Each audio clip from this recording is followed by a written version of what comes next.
Welcome back to CrimeWave Radio.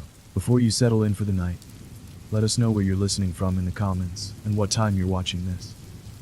If you're enjoying these chilling crimes, be sure to like and subscribe. Now, let's relax, turn down the lights, and dive into tonight's disturbing cases. Story 1. The highway murders begin. On the 13th of December 1989, a man's body was found abandoned in a wooded area along the Florida highway. His wallet was missing, his car had been stolen, and the scene suggested a robbery gone wrong. At first, authorities thought it was an isolated case, but as the months went on, more men turned up dead under eerily similar circumstances. Each was shot multiple times, their bodies dumped along remote roadsides. Florida law enforcement had a serial killer on their hands, but what they didn't realize was that this killer was not like most others. Unlike the usual suspects, men who preyed on women, this killer was a woman. Her name was Aileen Wuornos, and her story would go down as one of the most infamous and tragic in true crime history. Aileen Wuornos' life was shaped by abuse, neglect, and hardship from the very beginning. Born in Rochester, Michigan in 1956, she never knew her father, a convicted sex offender who was in prison when she was born. Her mother abandoned her and her brother when they were toddlers, leaving them to be raised by their strict and often abusive grandparents. From a young age, Aileen was subjected to extreme physical and sexual abuse. By the time she was a teenager, she was engaging in sex work to survive, trading her body for food, money, and shelter. By 14, she was pregnant, reportedly due to an assault by a family friend, and was sent to a home for unwed mothers. After giving birth, she was sent back to her grandparents, only to be kicked out soon after. By the age of 15, she was homeless, surviving by hitchhiking, drifting from place to place, and relying on prostitution as her only means of survival. She lived a life of petty crimes, theft, forgery, and armed robbery.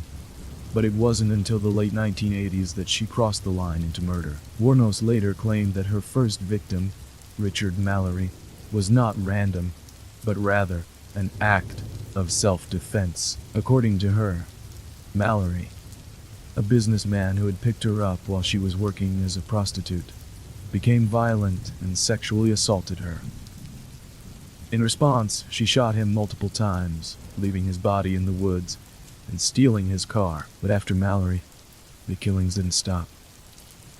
Over the course of the next year, 6 more men were found dead, all shot execution style, and all of their vehicles and belongings were taken and sold. David Spears, found naked, was shot 6 times. Charles Carskadden, shot 9 times. Peter Seams, his body was never found, but his car was recovered. Troy Burris, a delivery driver, shot twice in the chest.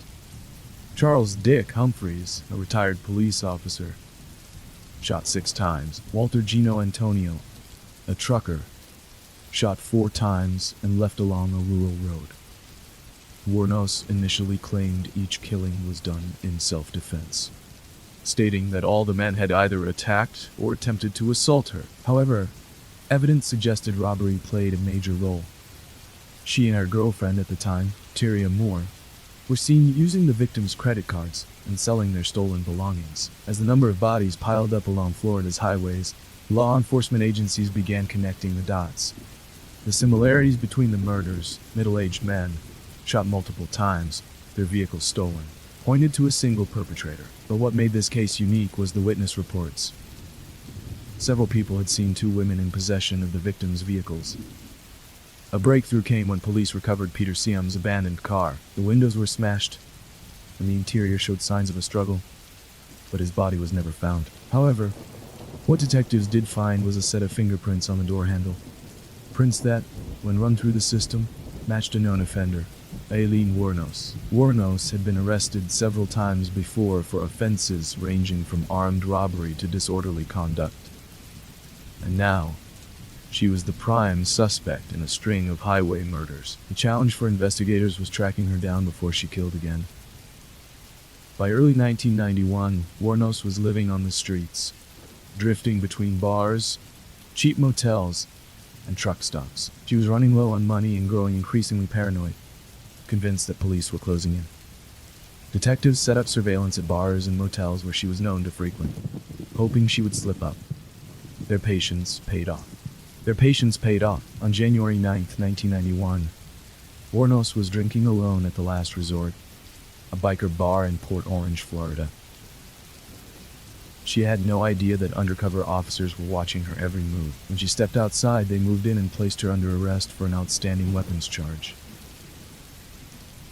A tactic used to hold her in custody while they built a murder case. But they had a problem. They had circumstantial evidence, but no confession. They needed something more to guarantee a conviction. That's when they turned to Tyria Moore, Wuornos' girlfriend and closest confidant. Tyria Moore had been living with Wuornos throughout the killing spree, and police suspected she knew more than she had admitted. Detectives tracked her down in Pennsylvania and made her an offer. Testify against Wuornos, or risk being charged as an accomplice. Terrified, Moore agreed. Police brought her back to Florida, where they devised a plan. She would call Wuornos in jail, pretending to be afraid of getting arrested, and coax a confession out of her. Over several recorded phone calls, Moore played the role of a desperate, panicked woman, crying and begging Wuornos to tell the truth. "They're gonna put me in jail too, Lee. Please, just tell them you did it all. Say I had nothing to do with it," she stated. Wuornos, deeply in love and eager to protect Moore, took the bait. "I did it. You didn't do anything. I killed them all," Wuornos replied, with Wuornos' confession secured through Tyria Moore's recorded phone calls. The prosecution had what they needed to pursue the death penalty, but they wanted more than just a confession. They wanted to paint Wuornos as a manipulative, remorseless killer. To do this, they relied on ballistics evidence from the murder scenes. The bullets used in the killings all came from the same gun, a .22 caliber pistol that Wuornos had pawned after the murders. Witnesses, including pawn shop employees, confirmed that she had sold items belonging to several victims. Additionally, Moore took the stand, detailing her life with Wuornos and how she had suspected something was wrong, but was too afraid to ask questions. The emotional weight of her testimony, combined with the cold, hard facts, devastated Wuornos' defense. Wuornos' court-appointed attorneys faced a nearly impossible task. The case against her was overwhelming, but they still attempted to argue that her crimes were acts of self-defense. After only 2 hours of deliberation, the jury returned with their decision. Guilty of first-degree murder. The judge wasted no time in handing down the harshest sentence possible: death by lethal injection. Over the following months, Wuornos would receive 6 more death sentences, making her one of the most heavily sentenced individuals in American history. Her reaction? "I'll be back." She laughed in court, gave chilling statements to the press, and later claimed that her legal team never tried to save her. While awaiting execution, Wuornos' mental state deteriorated rapidly. She began making wild claims, stating that law enforcement allowed her to continue killing to clean up society.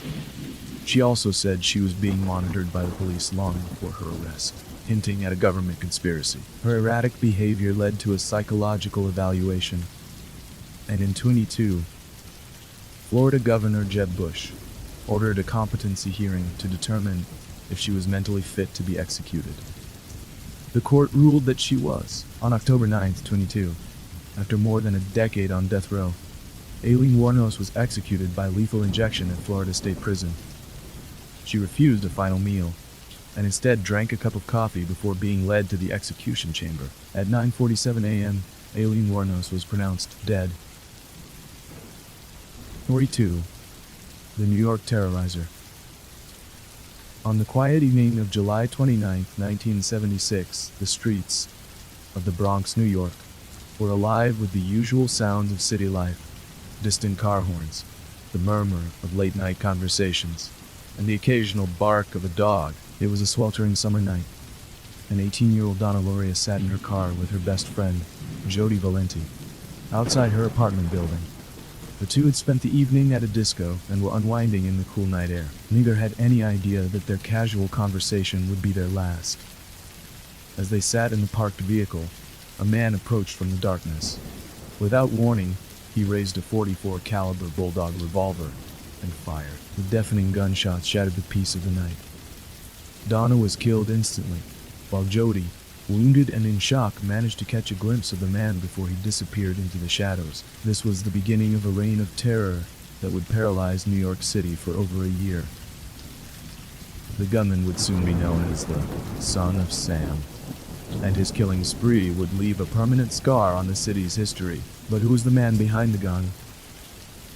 David Berkowitz, born Richard David Falco on June 1, 1953, had an unremarkable start to life. His birth mother, Betty Falco, was struggling financially and, unable to care for him, gave him up for adoption. He was taken in by Pearl and Nathan Berkowitz, a middle-class Jewish couple from the Bronx, who gave him a comfortable home and a new name.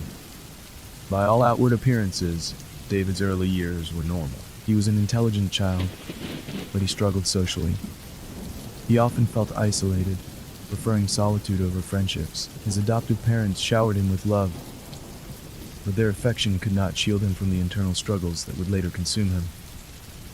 When he was 14, his adoptive mother, Pearl, died of cancer. Her death devastated him, creating a deep void in his life. David's relationship with his adoptive father became strained, and when Nathan remarried, David felt like an outsider in his own home. By the time he graduated high school, he had developed an intense fascination with fire, often setting small blazes in empty lots. It was an early glimpse into his disturbed mind, one that would soon fixate on a much darker obsession: murder. At 18, Berkowitz enlisted in the U.S. Army, where he served for 3 years. During his service, he was trained in handling firearms, a skill that would later prove deadly. But his time in the military did little to curb his growing inner turmoil. He was honorably discharged in 1974 and returned to New York, where he took a series of low-paying jobs, including working as a security guard and a mail sorter. By 1975, Berkowitz had moved into a small apartment in Yonkers, where his descent into madness accelerated. He became convinced that his neighbor's dog was possessed by a demon and that it was commanding him to kill. This delusion quickly spiraled into a full-blown obsession with death and destruction. The voices in his head became overwhelming, and he started believing he had been chosen to carry out a sinister mission. That mission began with the murder of Donna Loria. But Berkowitz didn't stop there. Over the next several months, he continued to stalk and shoot unsuspecting couples in parked cars. The attacks were brutal, seemingly random, and without motive. Each time he vanished into the night, leaving behind nothing but shattered glass, bullet casings, and grieving families. New York City was gripped with fear. The police were baffled. The killer was methodical, leaving behind little evidence and no clear pattern to his choice of victims. But then, he did something that most killers wouldn't dare. He reached out to the media. By the summer of 1977, New York City was gripped by panic. The Son of Sam had struck 6 times, leaving 6 people dead and several others severely wounded. Young couples were afraid to sit in parked cars, and women with long brown hair started cutting or dyeing it. Fearing they fit the killer's pattern, the streets emptied at night, and the police were overwhelmed with leads, but none led them to the man terrorizing the city. The NYPD had formed a special task force called Operation Omega, consisting of over 200 detectives working tirelessly to track the elusive murderer. They had a rough profile. The killer was a young white male, operated alone, and preferred attacking from the shadows. But the biggest clue came in the form of something unexpected: letters. In April 1977, after his 4th attack, Berkowitz sent a taunting letter to journalist Jimmy Breslin at the New York Daily News. The letter was unhinged, referencing his supposed master, Sam, and threatening further bloodshed. He signed it Son of Sam, officially giving himself the nickname that would go down in history. The letter read in part, "Hello from the gutters of New York City, which are filled with dog manure, vomit, stale wine, urine, and blood. Sam's a thirsty lad and he won't let me stop killing until he gets his fill." When the letter was published, the city's fear turned into full-blown hysteria. Calls flooded into police stations with false sightings, confessions, and theories. Every young man who looked remotely suspicious was reported. But none of these leads brought the police any closer to stopping the murders. Then, on July 31st, 1977, Berkowitz struck for what would be the last time. That night, 20-year-old Stacy Moskowitz and her boyfriend, 20-year-old Robert Violante, sat in a parked car in Brooklyn's Bath Beach neighborhood. They had no idea they were being watched. Berkowitz lurked in the shadows, gripping his revolver. Moments later, he opened fire, hitting both of them in the head. Stacy died from her injuries, and Robert was left permanently blind in one eye. But this time, Berkowitz made a critical mistake. Nearby, a woman named Cecilia Davis had been walking her dog when she noticed something odd. A man loitering near a yellow Ford Galaxy, holding a parking ticket in his hand. The sight stuck in her mind, and after hearing about the shooting the next morning, she called the police. Detectives checked their records and found that a car matching her description had been ticketed near the crime scene. The vehicle was registered to a man in Yonkers, David Berkowitz. The break they had been waiting for had finally come.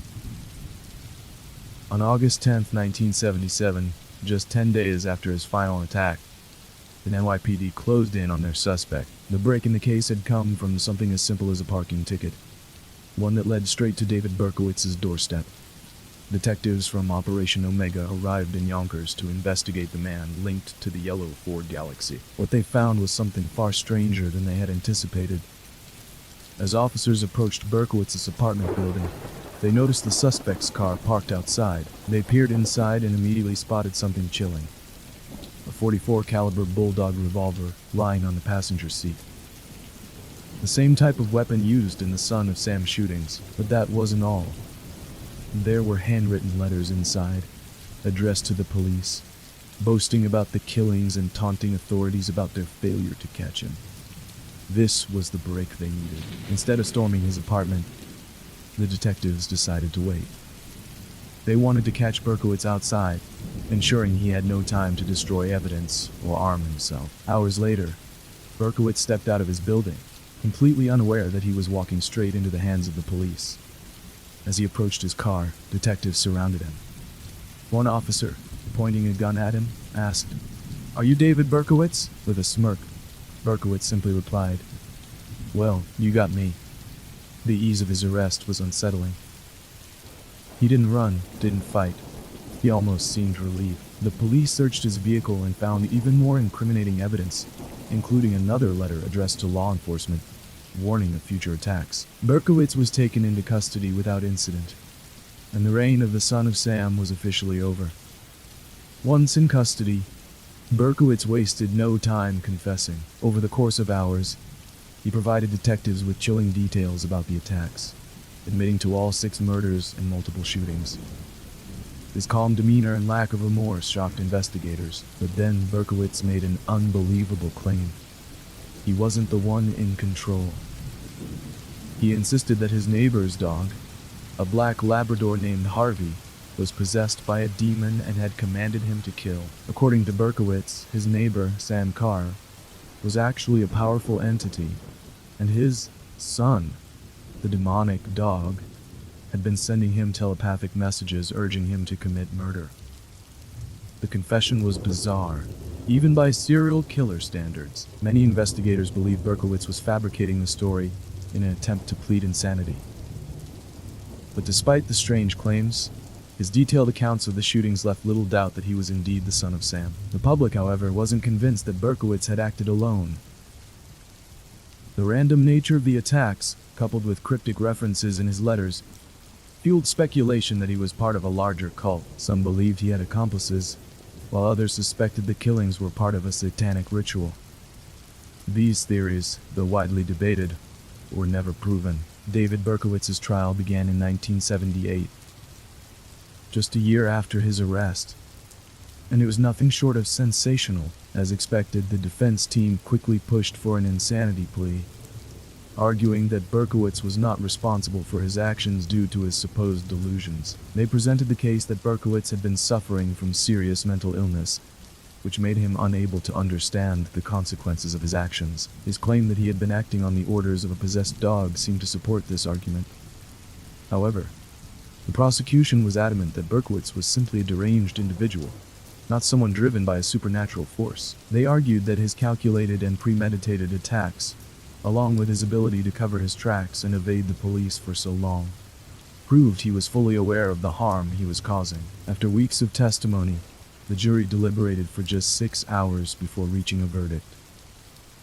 Berkowitz was found guilty of all 6 murders and multiple counts of attempted murder, assault, and weapons charges. The judge, Justice John Leventhal, sentenced him to 25 years to life in prison for each of the murders, to be served concurrently.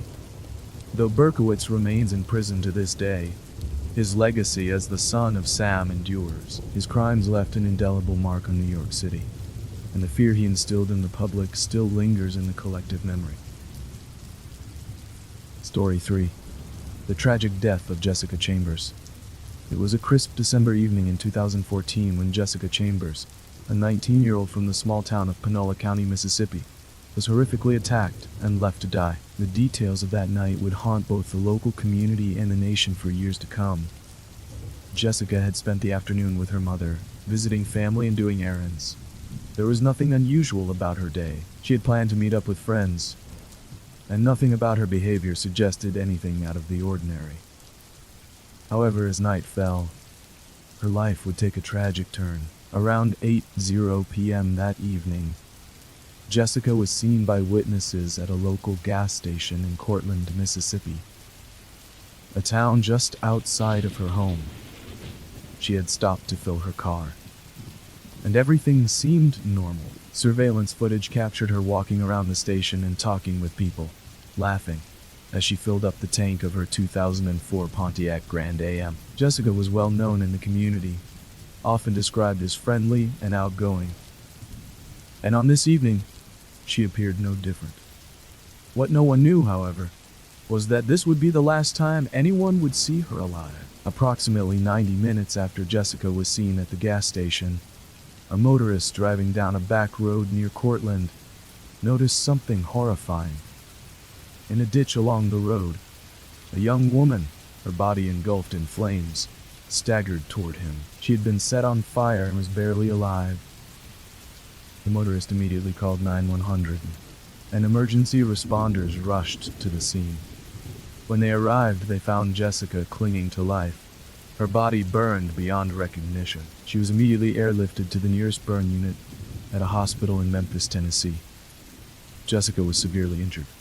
Her skin burned from head to toe, and she was in critical condition. Despite her injuries, she was still conscious, though in excruciating pain. As she was rushed to the hospital, she managed to utter a few words that would forever be etched in the investigation that would follow. Eric, the boy? The significance of these words was unclear to investigators. Who was Eric? Who was the boy? Were these people connected to her attack, or were they simply names she spoke out of confusion or fear? The words did not make immediate sense, and the details were murky, but they would prove to be one of the first pieces of a long and complicated puzzle. As Jessica was stabilized in the hospital, investigators began to pore over the evidence they had from the scene.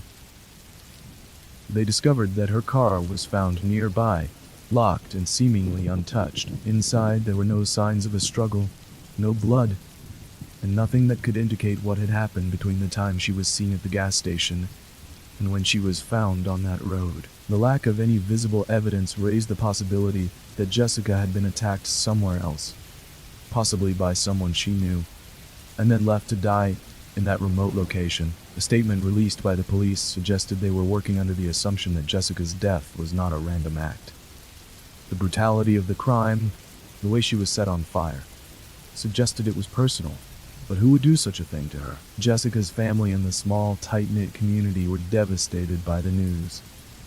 Jessica was a beloved young woman, and to think that someone could have targeted her in such a violent manner was incomprehensible. As more details began to emerge from her friends, family, and those who had seen her that evening, one thing became clear.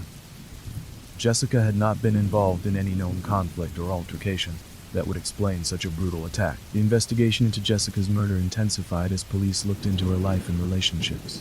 She was well liked, with no known enemies, and no one could pinpoint a reason someone would want to harm her. As they combed through her personal life, authorities uncovered something that stood out.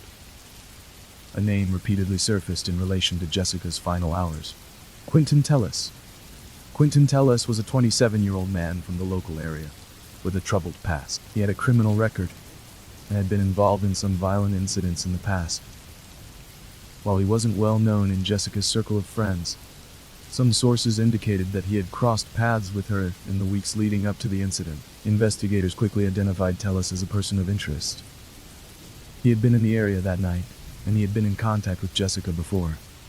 The police began to look into his background more closely, and what they found was disturbing. Tellis had been known to have a violent temper and a history of aggressive behavior toward women. In the days following Jessica's murder, he was questioned by the authorities. Despite being questioned, Quentin Tellis denied any involvement in the crime. He claimed that he had not seen Jessica on the night of the murder, and there was no concrete evidence to connect him to the attack at first. But as investigators continued their search for answers, they uncovered more evidence that would eventually link Tellis to the crime scene. The evidence against him grew as more people came forward, and police began to uncover more details about his interactions with Jessica. While no direct evidence could prove that Tellis had been the one to set Jessica on fire, there were signs that pointed toward him. His behavior and his presence at the gas station that night raised suspicion, and it became clear that he was someone who might know more than he was letting on. The breakthrough in the case came when Tellis's phone records were analyzed. Investigators found that his phone had been in close proximity to Jessica's phone in the hours leading up to her attack. The fact that their phones had been near each other indicated that they had likely been together, and as further details about their interactions surfaced, investigators began to believe that the relationship between Quentin and Jessica was more complicated than anyone had initially realized. In the coming months, the case took more unexpected turns. Tellis, who had been initially charged with the murder of Jessica, would go through several hearings and trials. He continued to insist that he was innocent. However, the details surrounding his involvement in the crime, along with his history of violent behavior, left many to question whether he was truly capable of such a heinous act. The trial of Quentin Tellis for the murder of Jessica Chambers was a long and arduous process that captivated the community and the public. One of the key pieces of evidence in the trial was the forensic analysis of Jessica's car. Investigators had found bloodstains inside the vehicle, which strongly indicated that she had been attacked before she was set on fire. The evidence showed that Jessica had tried to escape her assailant, but the injuries she sustained were too severe for her to flee. This evidence was critical in linking Quentin Tellis to the crime. Phone records also played a major role in the case. Investigators had traced Quentin's phone to the area where Jessica's phone had been located in the hours before her attack. This evidence created a clear connection between the two. The defense, however, argued that phone records alone were not enough to prove Quentin's involvement in the murder. They claimed that the prosecution had failed to provide sufficient evidence linking Quentin to the crime beyond a reasonable doubt. On February 23, 2017, after nearly 2 weeks of testimony, the jury delivered its verdict. Quentin Tellis was found guilty of the murder of Jessica Chambers. The room erupted in mixed emotions. Jessica's family, though deeply relieved that justice had been served, were still mourning their loss. They had endured years of pain, and while the conviction brought a sense of closure, it did little to ease the wound that would never fully heal. Story 4. The Girl Murdered in a Box. On May 19, 1977, 20-year-old Colleen Stan set out on a journey that should have been uneventful. She was hitchhiking from her home in Eugene, Oregon, to Northern California to surprise a friend for her birthday. Colleen was no stranger to hitchhiking. It was a common practice among young travelers at the time. She had done it before and had developed an instinct for choosing safe rides. That afternoon, she declined rides from multiple cars before a seemingly harmless, clean-cut couple in a blue van pulled over to offer her a ride. Inside the van were Cameron Hooker, a 23-year-old lumber mill worker, and his wife, Janice, who held their baby in her lap. To Colleen, they appeared to be a young, normal family. Hardly the type of people who would pose a threat. The presence of a baby reassured her. Thinking it was a safe choice, she climbed into the vehicle, unaware that she had just sealed her fate. As the miles stretched on, the conversation remained friendly but sparse. The couple seemed polite, even reserved. Colleen sat in the back of the van, watching the scenery roll by, unaware of the ominous object resting beneath her seat. A large, handmade wooden box. After a while, they stopped at a gas station, and Colleen took the opportunity to use the restroom. As she stepped out of the van, a sudden wave of unease washed over her. Something felt off, but she reassured herself that she was overthinking things. She had no reason to suspect this couple of anything sinister. Besides, she had no way of knowing that Cameron Hooker had been specifically searching for a victim that day. She had been chosen. Back on the road, the atmosphere inside the van grew noticeably tense. The couple's small talk faded into silence. Then, without warning, Cameron pulled the van onto a deserted back road near Red Bluff, California. The air thickened with dread as he reached into the back and retrieved the wooden box. Before Colleen could react, he pressed a knife to her throat and ordered her to stay silent. Janice watched without protest, terrified and paralyzed with fear. Colleen obeyed as Cameron forced her hands behind her back and bound them with tight leather straps. Then, he placed the wooden box over her head. The inside of the box was lined with thick padding to muffle sound and prevent her from seeing anything. Once the box was locked into place, Colleen was plunged into total darkness. She could barely breathe. From that moment on, her nightmare had begun. For the next 7 years, Colleen Stan would endure an existence of unimaginable torment. Cameron Hooker had kidnapped her with the intent of turning her into his personal slave, a role he called the girl in the box. Colleen Stan had no way of knowing that the moment Cameron Hooker locked that wooden box over her head, her life, as she knew it, was over. She was no longer a free young woman traveling to visit a friend. She was now a prisoner, trapped in a nightmare that would last for 7 long years. After forcing Colleen into the box, Cameron drove her to his home in Red Bluff, California, where he and his wife, Janice, lived in a modest house. Once inside, he led her down to the basement, where he removed the box and ordered her to strip. Terrified and confused, Colleen obeyed, too afraid to resist. Cameron then hung her from the ceiling by her wrists, binding her so tightly that the pain was immediate and excruciating. He whipped her, testing her endurance, and delighted in her suffering. What made the situation even more horrifying was Janice's compliance. She stood by and watched her husband torture their captive, neither stopping him nor intervening. But Janice had her own twisted motivations. She agreed to allow Cameron to kidnap a woman under one condition. He was never to have sex with Colleen. Janice believed that by allowing her husband to have a slave, it would spare her from his abuse. In the first few months of captivity, Colleen was kept in complete darkness for long stretches of time. Cameron constructed a coffin-like box and confined her inside it for up to 23 hours a day. The space was so small that she could barely move, and the lack of ventilation made it suffocating. She had no idea if it was day or night. The silence was maddening. She was only let out to eat scraps of food or endure more torment. As the days blurred into weeks, Cameron intensified his psychological control. He introduced Colleen to the company, a fictitious and all-powerful underground organization that he claimed controlled women like her. He told her that if she ever tried to escape, the company would hunt her down, kill her family, and torture her in ways worse than she could imagine. Colleen, already broken by fear and isolation, believed him completely. Cameron reinforced this control by making her sign a fake slavery contract, declaring that she was now his property. He renamed her Kay and forced her to refer to him as Master. By this point, Colleen had lost all sense of self. She had become exactly what Cameron wanted: a submissive, broken prisoner who wouldn't dare fight back. Over time, her conditions changed, but not for the better. Instead of keeping her locked in the basement, Cameron started allowing her to do household chores, Janice, still clinging to the belief that she was somehow different from Colleen, continued to enable her husband's cruelty. But as the years passed, even Janice began to see that Colleen wasn't just a prisoner. She was a human being suffering beyond comprehension.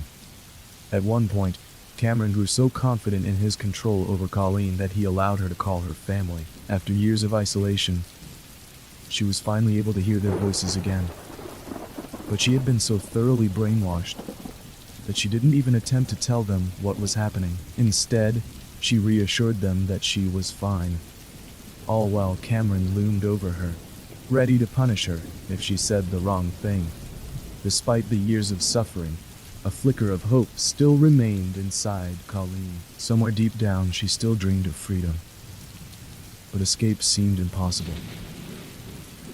Colleen Stan had endured years of torture, humiliation, and complete psychological control. She had been beaten, isolated, and manipulated into believing she had no choice but to obey Cameron Hooker.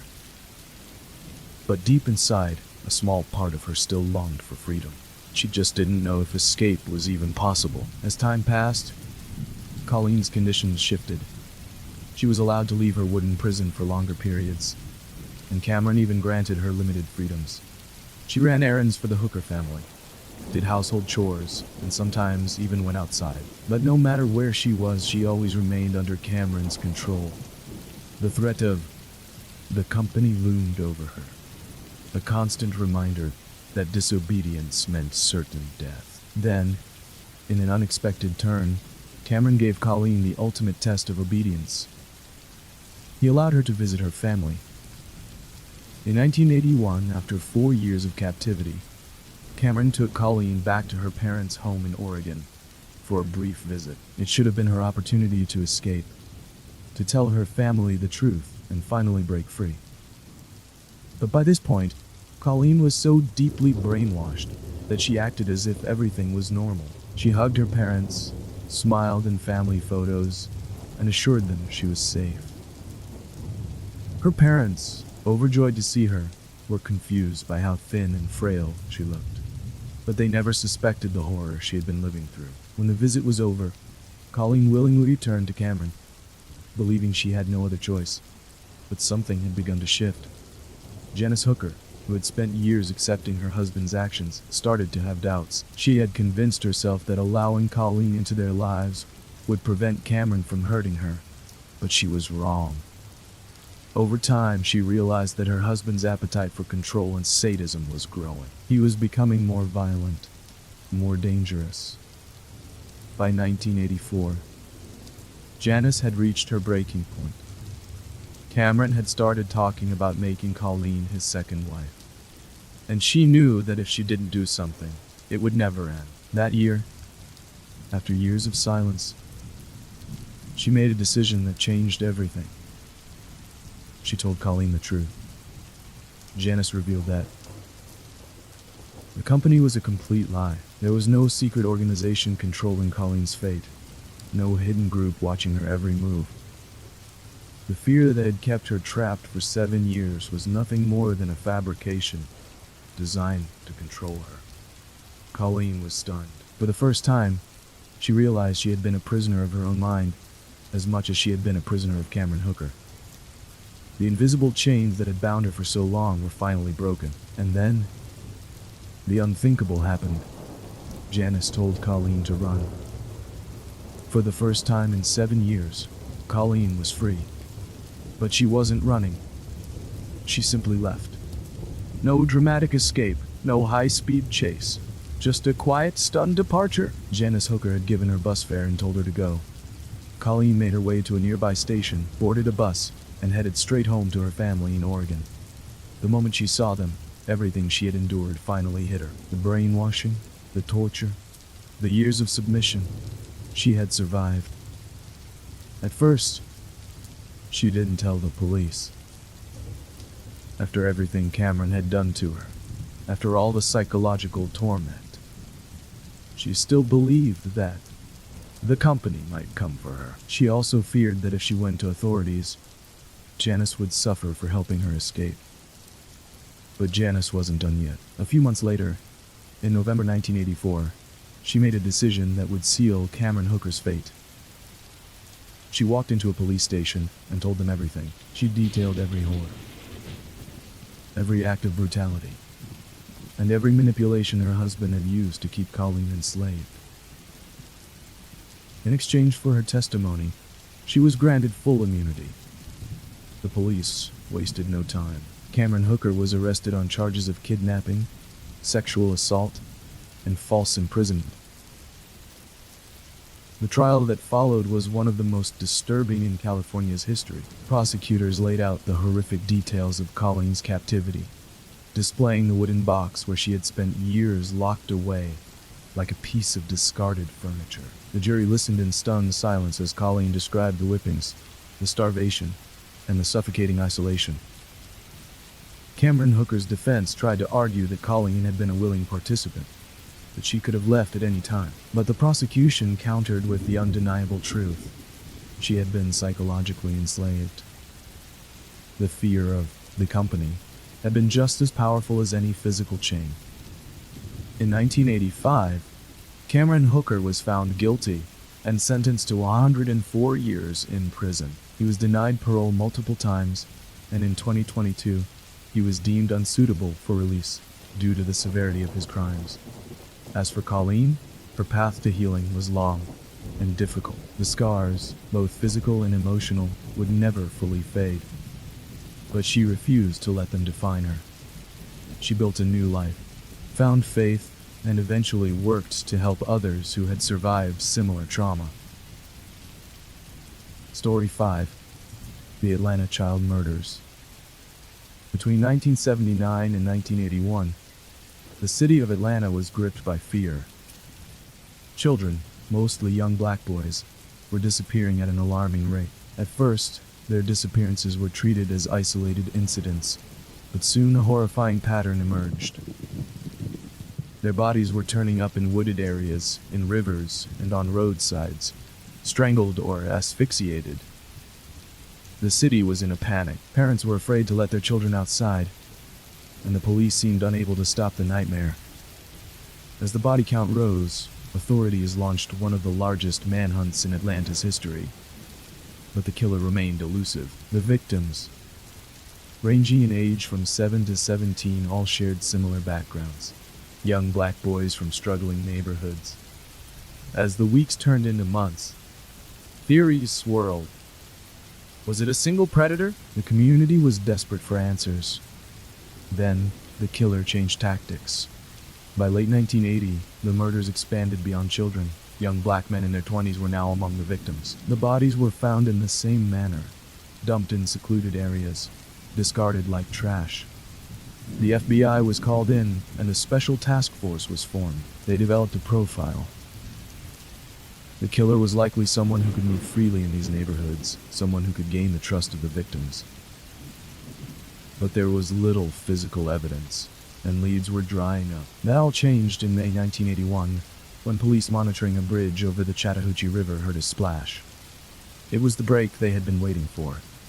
By May 1981, the Atlanta Child Murders Task Force had ramped up its efforts. The FBI had advised investigators that the killer seemed to be using bodies of water to dispose of victims.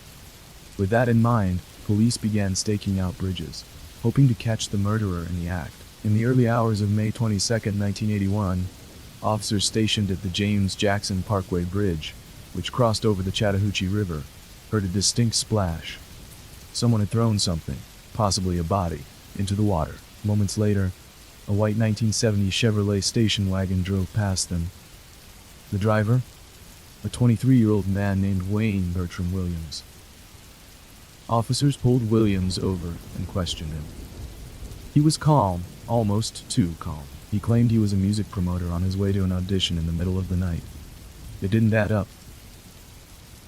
Suspicious, but without solid proof, police let him go. 2 days later, the body of 27-year-old Nathaniel Cater was found floating in the Chattahoochee River, just downstream from where police had heard the splash. Cater had been strangled, like many of the other victims. The timing was damning. Wayne Williams was now the prime suspect. Investigators dug into his background. He had an unusual history. He was an aspiring music producer, a freelance photographer, and an oddball who had a knack for talking his way into situations. He was also known for frequently cruising Atlanta streets late at night. Then came the physical evidence. Investigators found fibers and dog hairs on Cater's body that were a match to those found in Williams' car and home. Even more damning, forensic experts determined that similar fibers had been found on multiple victims, linking them all together. Police put Williams under surveillance, monitoring his every move. Reporters swarmed his house, and the public was desperate for answers. Williams, sensing the pressure, did something unexpected, proclaimed his innocence, and even taunted investigators. On June 21, 1981, police arrested Wayne Williams for the murders of Nathaniel Cater and another victim, 21-year-old Jimmy Ray Payne. The evidence against him was largely circumstantial, but prosecutors were confident they had their man. Wayne Williams' trial began in January 1982, and the nation watched closely. Though Williams was only charged with the murders of Nathaniel Cater and Jimmy Ray Payne, prosecutors strongly suggested he was responsible for many of the other Atlanta child murders. The courtroom was packed with reporters, investigators, and grieving families desperate for justice. At the heart of the prosecution's case was forensic evidence. Fibers found on Cater and Payne that matched carpet fibers from Williams' home and car, as well as dog hairs linked to his family's German Shepherd. The prosecution called expert witnesses who explained how these fibers were unique, arguing that the chances of them appearing on the victims by coincidence were astronomically low. The case also relied on circumstantial evidence. Police officers testified about the splash they heard in the river the night Williams was stopped on the bridge. Witnesses came forward claiming to have seen Williams with victims before their disappearances. The prosecution painted him as a manipulative predator who lured young men under the guise of offering them music careers. Williams, maintaining his innocence, took the stand in his own defense, a decision that would ultimately backfire. His testimony was combative, and he frequently lashed out at prosecutors, appearing arrogant and impatient. The jury did not react well to his demeanor. After 6 weeks of testimony, it took the jury only 12 hours to reach a verdict. On February 27, 1982, Wayne Williams was found guilty of 2 counts of murder. He was sentenced to 2 consecutive life terms in prison, but the conviction didn't bring full closure. The Atlanta child murders officially ended with Williams' arrest, yet he was never charged with the majority of the child victims' deaths. Police later closed nearly 30 of the unsolved cases, attributing them to Williams based on similar fiber evidence. This decision sparked controversy. Many in the black community believed that the investigation had been rushed, and that police had pinned all the murders on Williams to close the case. Some even speculated that the real killer, or killers, remained at large. The FBI's behavioral analysts had originally theorized that the perpetrator could have been part of a racist group targeting young black children, but those leads were never pursued. Story 6. The saddening murder of Julia Wallace. On the evening of January 20th, 1931, in Liverpool, England, 52-year-old William Herbert Wallace returned home to find his wife, Julia Wallace, brutally murdered in their sitting room. She had been bludgeoned to death with a heavy, blunt object, her skull shattered from multiple blows. There were no signs of forced entry, no significant valuables taken, and no clear motive. It was a crime that would puzzle detectives, shock the public, and become one of the most debated murder cases in British history. Wallace, a mild-mannered insurance agent, had left home earlier that evening to follow up on a mysterious message he had received the night before. A caller, who identified himself as R.M. Qualtrough, had left instructions at Wallace's chess club, directing him to visit 25 Menlove Gardens East for a business appointment. But when Wallace arrived at the supposed address, he discovered it didn't exist. Frustrated and confused, he returned home, only to find Julia dead in their parlor. He immediately ran to his neighbors, the Johnstons, in a frantic panic. Police arrived shortly after and found Julia's body slumped near the fireplace, her blood splattered across the room. A fire had been lit, but it had burned low, casting eerie shadows over the crime scene. Julia had likely been attacked with an iron bar or poker, but the murder weapon was never found. Wallace was devastated, but something about his demeanor unsettled detectives. He was strangely composed, answering questions in a flat, almost detached manner. There were no signs of forced entry, which suggested Julia had known her killer, or that they had used a key. The couple's home had 2 front doors, and both were locked when Wallace returned, meaning the murderer had left through the back. Investigators quickly realized that the bizarre phone call made to Wallace's chess club the night before might have been a calculated trap, designed to lure him away from home. But who would go to such lengths to stage a murder? And why? As police pieced together the timeline, inconsistencies in Wallace's story began to emerge. His alibi seemed solid. He had been traveling across the city in search of the fake address.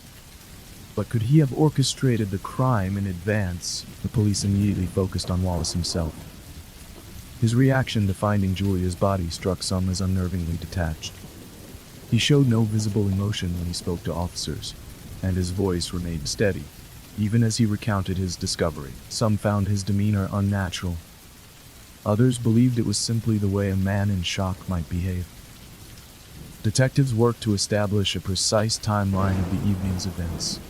They estimated Julia had been murdered between 6:45 p.m., but Wallace had left the house at 6:45 p.m. to search for the fictitious Menlove Gardens East, meaning he would have had mere minutes to kill Julia, clean himself up, and leave. His alibi initially seemed airtight. Several people had seen him traveling by tram around Liverpool as he asked for directions to the non-existent address. However, some investigators weren't convinced. One of the most perplexing details of the case was the locked front doors. When Wallace returned home at 8:45 p.m., both doors were secured, and he had to struggle to get inside. This suggested that either the killer had locked the doors from the inside before escaping through the back, or Wallace himself had staged the scene. But if the murderer had left through the back, why hadn't any neighbors heard or seen anything? The backyard led to a narrow alley, which would have been risky for an intruder. Although some cash had been taken from Julia's purse, larger sums of money remained untouched in the house, making robbery an unlikely motive. Police noted that Julia had likely known her attacker and had let them in willingly, again pointing suspicion back to Wallace. Investigators then made a damning discovery. The mysterious call to Wallace's chess club had been placed from a public phone booth just 400 yards from his home. If Wallace had placed the call himself to create an alibi, he would have needed to leave home, make the call, and return without arousing suspicion. It seemed unlikely, but not impossible. On February 2, 1931, just 2 weeks after the murder, police arrested William Wallace for his wife's murder. Prosecutors believed he had staged the bizarre phone call himself to create a seemingly perfect alibi, then returned home, killed Julia in a sudden burst of violence, and cleaned himself up before heading out for the night. By the time William Herbert Wallace stood trial for his wife's murder in April 1931, the case had gripped the public's imagination. The prosecution painted a picture of a cold, calculating husband who had engineered a near-perfect alibi to cover up his crime. But the case against Wallace was largely circumstantial. As the trial unfolded, it became clear that proving his guilt beyond a reasonable doubt would not be easy. The prosecution, led by Mr. Roland Oliver KC, argued that Wallace had masterminded Julia's murder by making the mysterious call to his chess club the night before. They suggested he had done this to lure himself away from home, thus creating an alibi. The evidence included the phone call from R.N. Qualtrough. The prosecution insisted that Wallace had placed the call himself from a phone booth just 400 yards from his home, though there were no witnesses to confirm this. The locked doors. Since both doors were locked when Wallace returned, they suggested that he had staged the scene. The timeline issue. The estimated time of death was between 6:30 and 6:45 p.m., leaving Wallace a very narrow window to commit the crime before catching his tram at 6:45 p.m. The prosecution claimed he had struck Julia down in a sudden outburst, quickly cleaned himself up, and then left the house as if nothing had happened. The missing murder weapon, though no weapon was ever found, police suspected Wallace had disposed of it during his travels.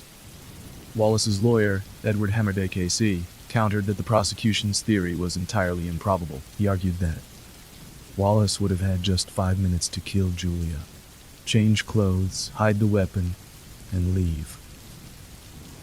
The timeline was too tight for such a clean execution. There was no blood found on Wallace's clothes or in the bathroom, where he would have had to wash up. Wallace was mild-mannered, and there was no clear motive. He had no history of violence against Julia, and their finances were stable. Furthermore, no witness could place Wallace at the phone booth when the chess club call was made. The jury was left with only speculation to determine if he had truly orchestrated the crime. Despite the weak forensic evidence, the jury took just 1 hour to convict Wallace of murder on April 25, 1931. He was sentenced to death by hanging. The verdict shocked the nation. Many legal experts found it troubling that Wallace had been convicted on such circumstantial evidence.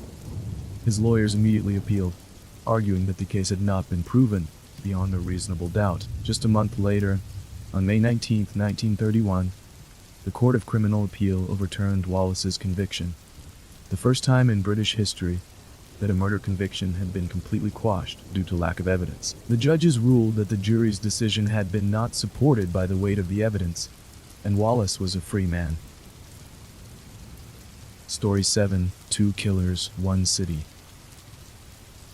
The year was 1972 when a string of brutal murders began to unravel in the quiet town of Santa Cruz, California. The townspeople, once familiar with the sounds of children playing and the rustle of leaves in the wind, now found themselves gripped with terror. The killer, who had come to be known as Herbert Mullen, was about to embark on a spree of violence that would end in tragedy for many and leave law enforcement baffled. Herbert Mullen was not the type of person you'd expect to be behind such horrific acts. Born in 1947, Mullen had grown up in California, in what seemed like an ordinary suburban setting. However, his life was marred by personal struggles. He was often described as a loner, and someone who had trouble connecting with others. He seemed like an unremarkable individual on the surface, someone you would pass by without a second thought. But beneath that facade, something dark was brewing, and it was about to manifest in a series of heinous murders. It was in 1972 that Mullen's reign of terror began. January 27 marked the day he would take his first life. He was just 25 years old. The victim was a 70-year-old man named Jimmy. He was living alone in his home, quietly going about his day when Mullen appeared. The motive behind the killing was unclear, but it was the beginning of something much darker. Mullen showed no remorse after the murder, and he would later claim that he had been doing the Lord's work, convinced that killing was necessary to prevent an earthquake from occurring in California. From the very first murder, Mullen's mindset seemed to be delusional. He was mentally unstable, and his actions were driven by bizarre and convoluted beliefs. Mullen's thoughts seemed to be consumed by the idea that he had to sacrifice lives to prevent a catastrophic earthquake, and this twisted belief would continue to shape his killing spree. What made Mullen's spree so disturbing was the apparent randomness of his attacks. At first, he targeted older individuals, but soon his victims ranged in age, gender, and background. His murders seemed completely senseless to anyone who was looking at them from the outside. Over the next month, 5 more people would die at his hands. He killed in a series of seemingly unrelated events, but the nature of his crimes began to draw the attention of law enforcement. The victims were all shot, and Mullen often left behind no clear evidence that might point to his identity. He used different methods to gain entry to their homes, sometimes breaking in, other times confronting his victims directly in public spaces. As police continued to investigate the killings, they struggled to find a clear motive. There seemed to be no pattern of robbery or personal animosity between Mullen and his victims. He was, by all accounts, a stranger to most of the people he murdered. Mullen's statements about the murders were chilling. He claimed he was acting under divine instruction, believing that the killings were necessary to prevent an impending earthquake. According to Mullen, the death tolls would help to keep California safe from disaster. He also believed that God had tasked him with these murders. Mullen's thinking was deeply distorted. He claimed that he could hear voices directing him to kill, and that these instructions were coming from God or supernatural forces. His twisted reasoning for the killings only added to the complexity of his case. He believed he was saving lives by taking others. Police eventually linked all the murders to one individual. Herbert Mullen. He had been on their radar for some time, but it wasn't until February 1973, after his 7th murder, that they would make their move. Mullen was finally captured. His erratic behavior had become too noticeable, and his statements to police only confirmed the deep mental illness that had led him down this path of destruction. He was arrested on February 13, 1973, after the murder of a woman who had been shot point blank in her home. The police had connected him to the killings after he was seen in the area. The evidence against Mullen was overwhelming. His fingerprints were found at crime scenes, and his bizarre confessions aligned with the details of the murders. Once Mullen was brought into police custody, he openly admitted to the murders, offering explanations that seemed more like the ramblings of a man completely detached from reality than that of a remorseless killer. Mullen claimed that his killings were sacrifices to prevent catastrophic earthquakes from devastating California. He insisted that his victims were not random but instead offered themselves telepathically for sacrifice, allowing him to fulfill his duty and save the state from destruction. The psychiatric evaluations that followed his arrest only confirmed what many suspected. Herbert Mullen was a deeply disturbed individual suffering from paranoid schizophrenia. He had experienced auditory hallucinations for years. Voices he believed were guiding his action. Yet despite these obvious delusions, there was something about Mullen's actions that troubled both the police and the legal system. His ability to cover his tracks. What complicated the case was that, unlike someone suffering from severe psychosis, Mullen was careful. He disposed of weapons after each killing. He avoided leaving significant evidence at crime scenes. He changed his methods, making it harder to link all of the murders together. This raised a critical question. Was he legally insane? Under California law, for a person to be declared not guilty by reason of insanity, they must be incapable of understanding that their actions are wrong. But Mullen, despite his bizarre beliefs, knew that what he was doing was illegal. He had lied to avoid capture, cleaned up after himself, and even evaded authorities for months. In July 1973, Herbert Mullen stood trial. Prosecutors sought to prove his guilt, while his defense team fought to establish his insanity.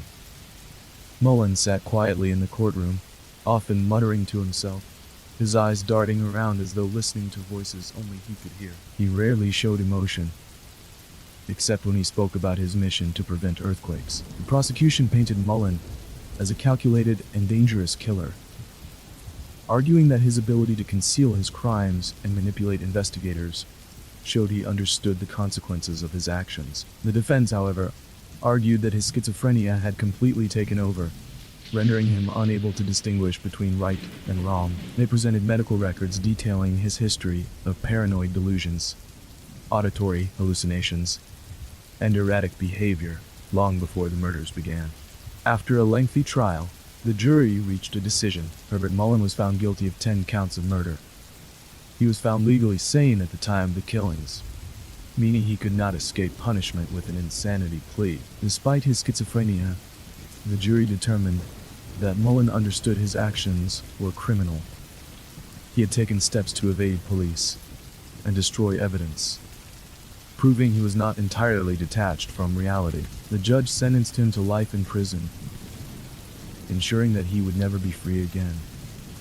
Mullen was sent to California State Prison, where he was kept under close psychiatric observation. Even behind bars, he remained deeply disturbed, often speaking to himself, writing about his missions, and claiming that the state owed him gratitude for preventing earthquakes. He was denied parole multiple times, with the courts ruling that he remained a danger to society. But Mullen's legacy of horror would be overshadowed by another killer lurking in Santa Cruz at the same time. A man even more brutal than him. Another murderer had been hunting victims in the same city. His methods different, his motives distinct.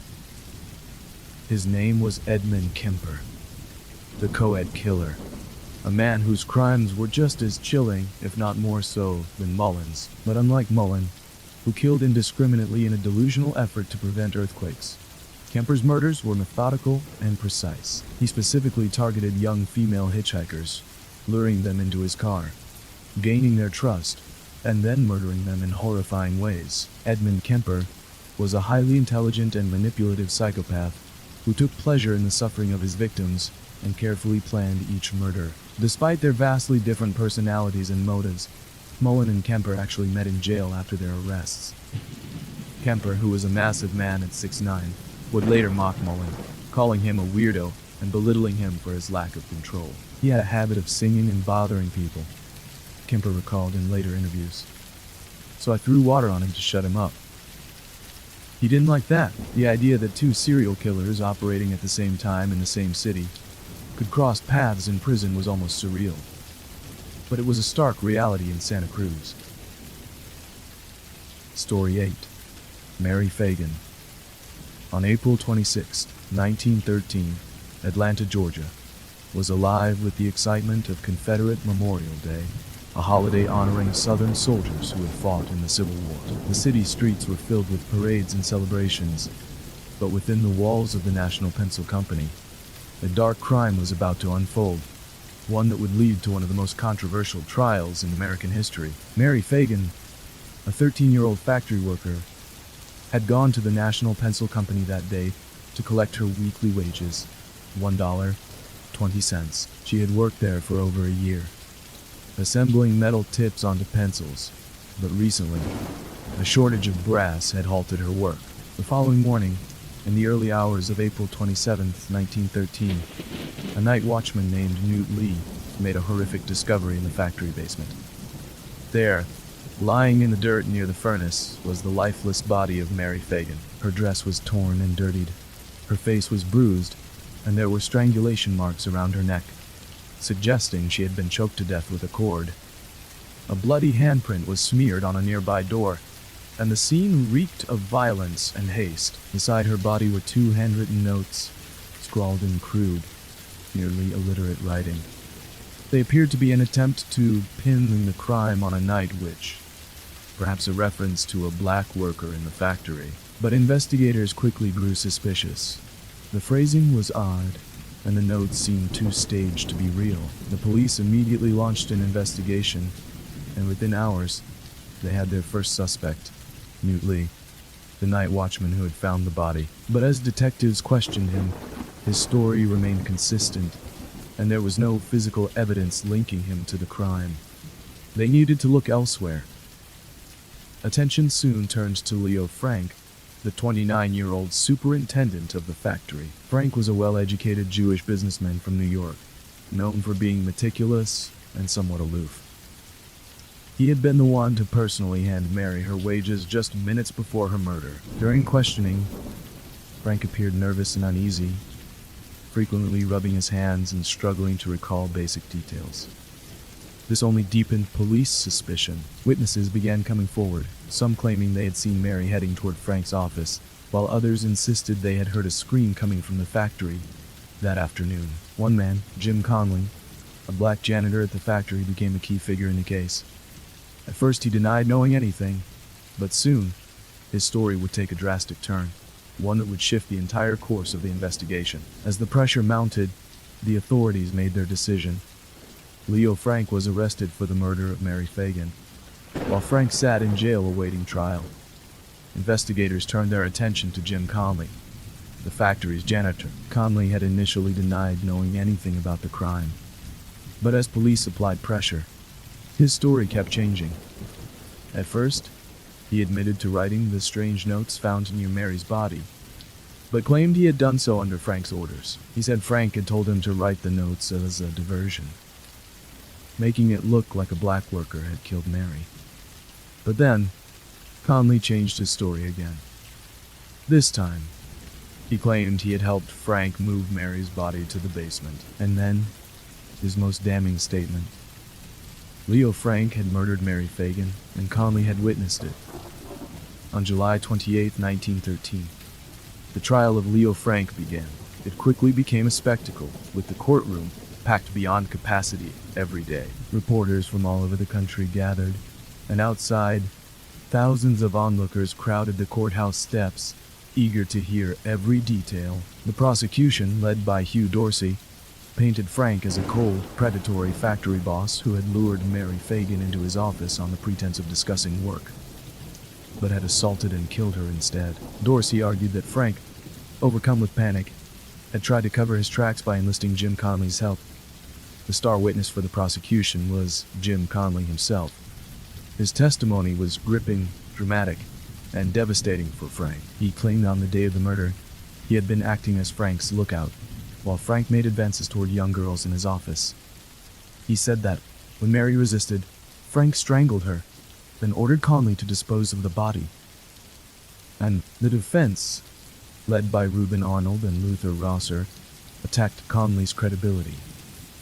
They pointed out that his story had changed multiple times, that he had a criminal history, and that there was no physical evidence linking Frank to the murder. They argued that Conley himself was the real killer, and that his testimony was nothing more than a desperate attempt to save himself.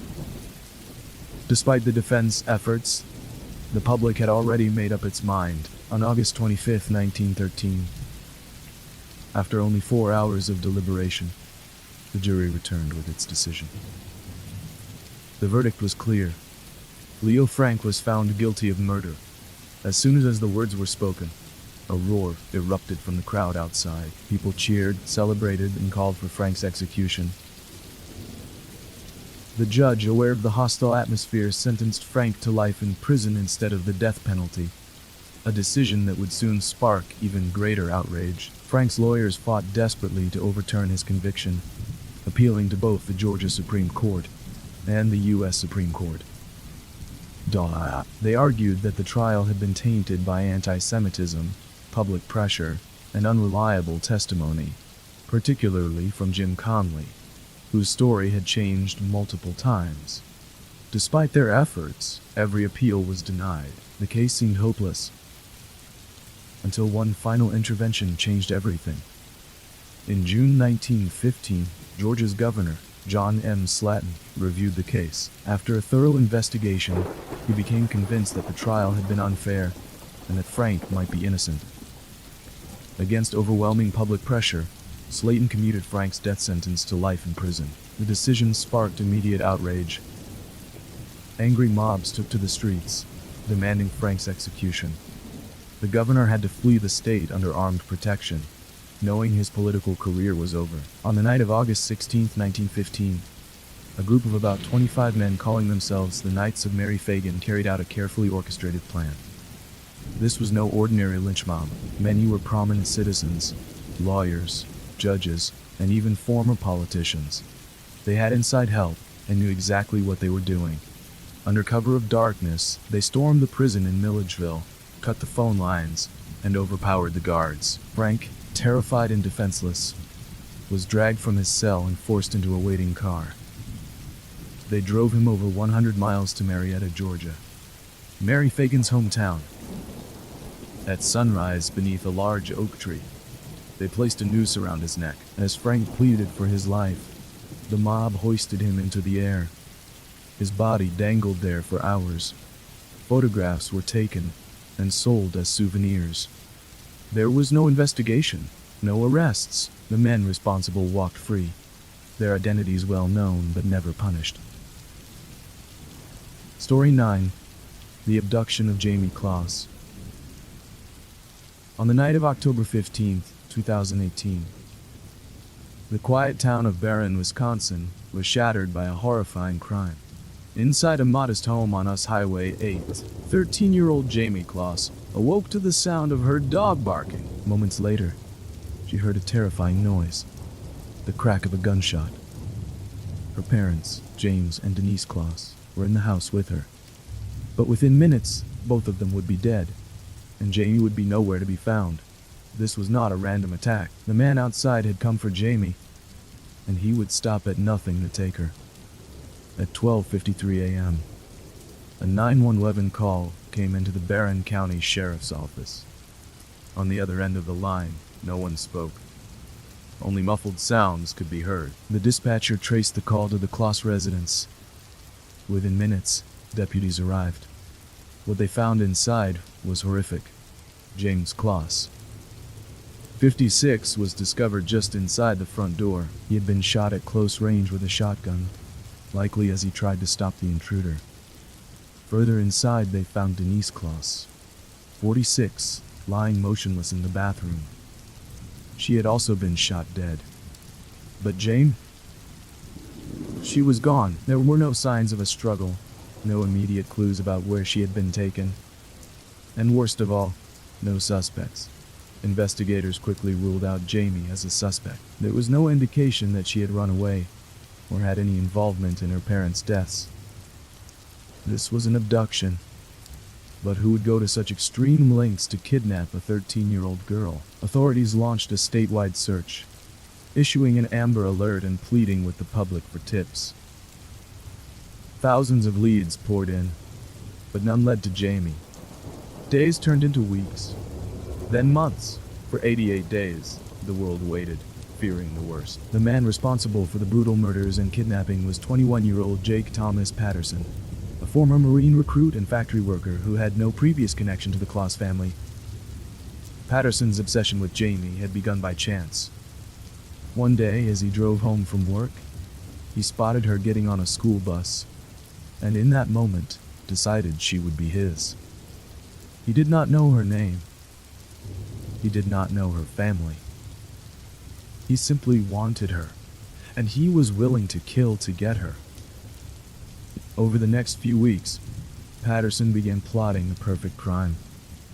He shaved his head and face to avoid leaving DNA, stole his father's shotgun, and purchased black clothing and gloves. He twice drove to the Kloss home, intending to take her, but backed out each time.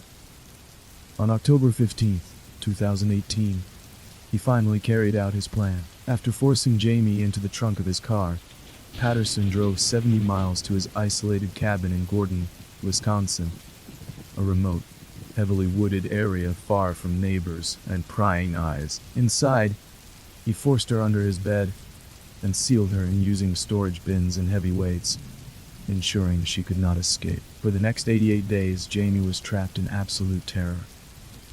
She was given little food and forced to remain silent for hours at a time. When Patterson left the house, he would lock her in a small space beneath his bed, surrounding it with barriers so she could not get out. He threatened to kill her if she tried to run, just as he had murdered her parents. Though Patterson never sexually assaulted Jamie, he maintained full control over her life, treating her as his possession rather than a person. Despite the psychological torment, Jamie never gave up hope.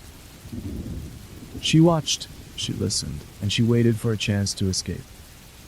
On January 10, 2019, Patterson left the house for several hours. An unusual event. Before leaving, he told Jamie the same thing he always did. If you try anything, bad things will happen. But this time was different. The barriers around the bed were slightly moved. The house was quiet. Patterson was gone. Jamie realized this was her chance. She crawled out from under the bed, grabbed a pair of oversized shoes, and ran out the front door into the freezing cold. She had no idea where she was, but she ran as fast as she could, determined to find someone, anyone who could help. Jamie ran down the road, barely dressed, her hair matted and unkempt, looking like she had been through hell itself. That's when she spotted a woman walking her dog, a woman who would become her savior. That woman was Jeanne Nutter, a retired social worker. The moment she saw Jamie, she knew something was wrong. "I'm Jamie Kloss," the girl gasped. "He killed my parents. He kidnapped me. I need help." Nutter immediately took her to a neighbor's house, where they locked the doors and called 911. By the time law enforcement arrived, Jamie had already given them a name: Jake Patterson. Within minutes, deputies surrounded his cabin. When Patterson returned home, he was instantly arrested. Shockingly, he did not resist. Instead, he calmly said, "I did it." Sitting in an interrogation room, Patterson spoke without hesitation. He proudly admitted that he had planned everything down to the smallest detail. From shaving his head to avoid leaving DNA, to choosing his weapon. The shotgun he knew could blast through a locked door. He described his obsession with Jamie, how he had spotted her getting on the school bus one day, and decided, in that moment, that he would take her. "I had no idea who she was," he told detectives. "I just saw her and knew I wanted her. I made up my mind that night. I had to get her." He also admitted that if he had been caught on the night of the abduction, he would have killed police officers and gone down shooting. Patterson was remorseless. He showed no regret, except for the fact that Jamie had escaped. On May 24, 2019, Jake Patterson stood before a judge and was sentenced to life in prison without the possibility of parole for the murders of James and Denise Claus and the kidnapping of Jamie. During the hearing, Jamie's voice was heard through a powerful statement read in court. "He took so many things away from me," she wrote. "But there's one thing he can never take, my freedom. I got it back." She also refused to let Patterson define her life. "He thought he could own me. He was wrong. I was smarter, I was stronger, and I'd away." Patterson, for the first time, kept his head down. After her escape, Jamie moved in with her aunt and uncle, trying to rebuild a life that had been shattered. The entire country rallied around her, calling her a hero for not only surviving, but escaping her captor on her own. Story 10. A Valentine's Day Tragedy. The early hours of February 14, 2013, were supposed to be like any other night in the luxury Silver Woods country estate in Pretoria, South Africa. The gated community, known for its high-profile residents and strict security, was meant to be a place of safety. But as the clock struck 3:00 a.m., a series of gunshots shattered the silence. Inside one of the lavish homes, Reva Steenkamp, a 29-year-old model and law graduate, lay dying in a pool of blood on the bathroom floor. She had been shot 4 times, once in the hip, arm, and head. Through a locked bathroom door, the man responsible, her boyfriend, Oscar Pistorius, a Paralympic hero and global sports icon. Within minutes, the estate's security guards received a frantic call. Pistorius, visibly distraught, claimed he had mistaken Reva for an intruder. But as investigators arrived at the scene, inconsistencies in his story began to emerge. To the outside world, Oscar Pistorius and Reva Steenkamp seemed like the perfect couple. Pistorius, known as the Blade Runner, was a double amputee who had defied the odds to become an Olympic sprinter. He was a national hero in South Africa, an inspiration to millions. Reva, a rising star in the modeling industry, had brains to match her beauty. She had studied law and was passionate about advocating against gender-based violence. Their relationship, however, had only been a few months old at the time of the shooting. Friends of the couple described it as passionate but turbulent. Behind closed doors, there were whispers of jealousy, control, and heated arguments. From the moment police arrived at Pistorius' home, something felt off. His story was simple. He had woken up in the middle of the night, heard a noise in the bathroom, and, fearing it was an intruder, fired his gun through the locked door without checking where Reva was. But investigators noticed several troubling details. The bathroom door. Pistorius had fired 4 shots through the small wooden door, hitting Reva multiple times. But if he truly believed she was in bed, why didn't he check first? No forced entry. There was no sign of any break-in, making the intruder theory seem unlikely. Neighbors heard a woman's screams.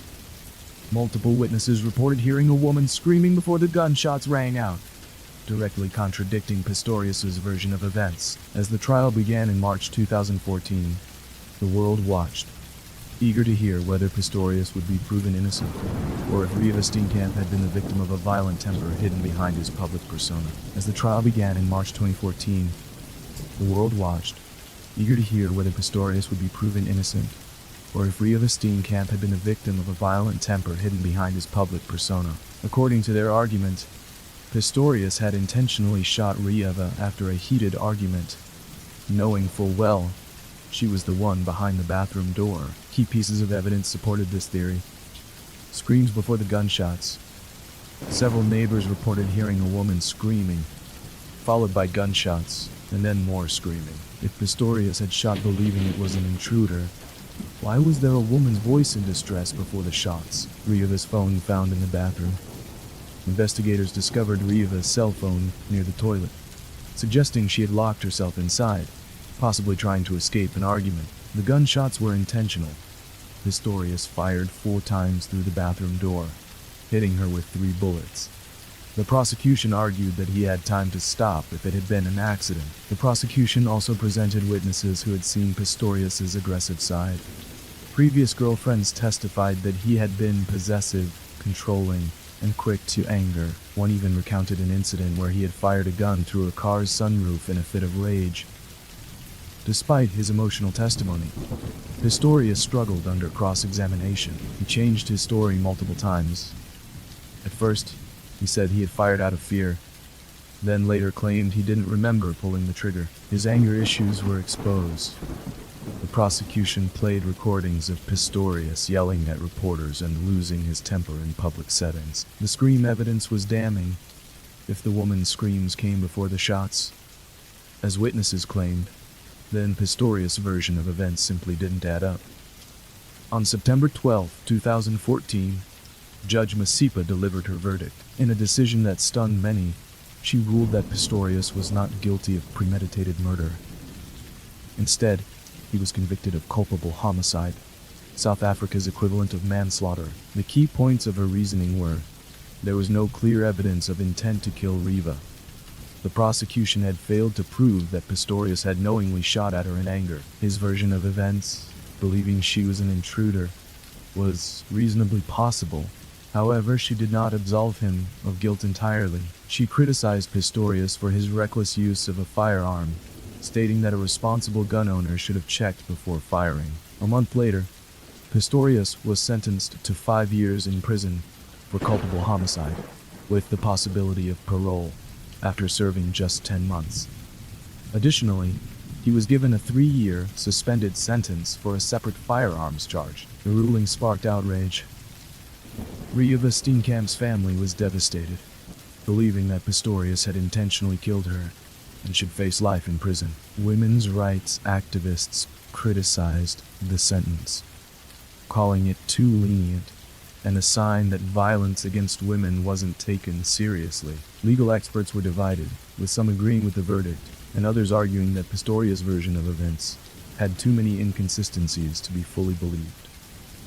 In December 2015, South Africa's Supreme Court of Appeal reviewed the case. After re-examining the evidence, they overturned the manslaughter conviction and found Pistorius guilty of murder.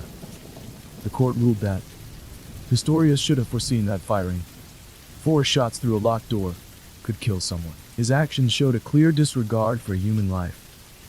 The initial verdict had been a legal misjudgment. With the new conviction, Pistorius now faced a minimum of 15 years in prison, a stark contrast to the 5-year sentence he had initially received. In July 2016, Pistorius was re-sentenced to 6 years in prison for murder. Judge Masipa, who still presided over the case, cited his disability and remorse as mitigating factors for reducing the sentence. Yet, once again, the prosecution appealed, arguing that 6 years for murder was too lenient. In 2017, the Supreme Court of Appeal increased his sentence to 13 years and 5 months, finally bringing the case to a close. Story 11. The Night Stalker.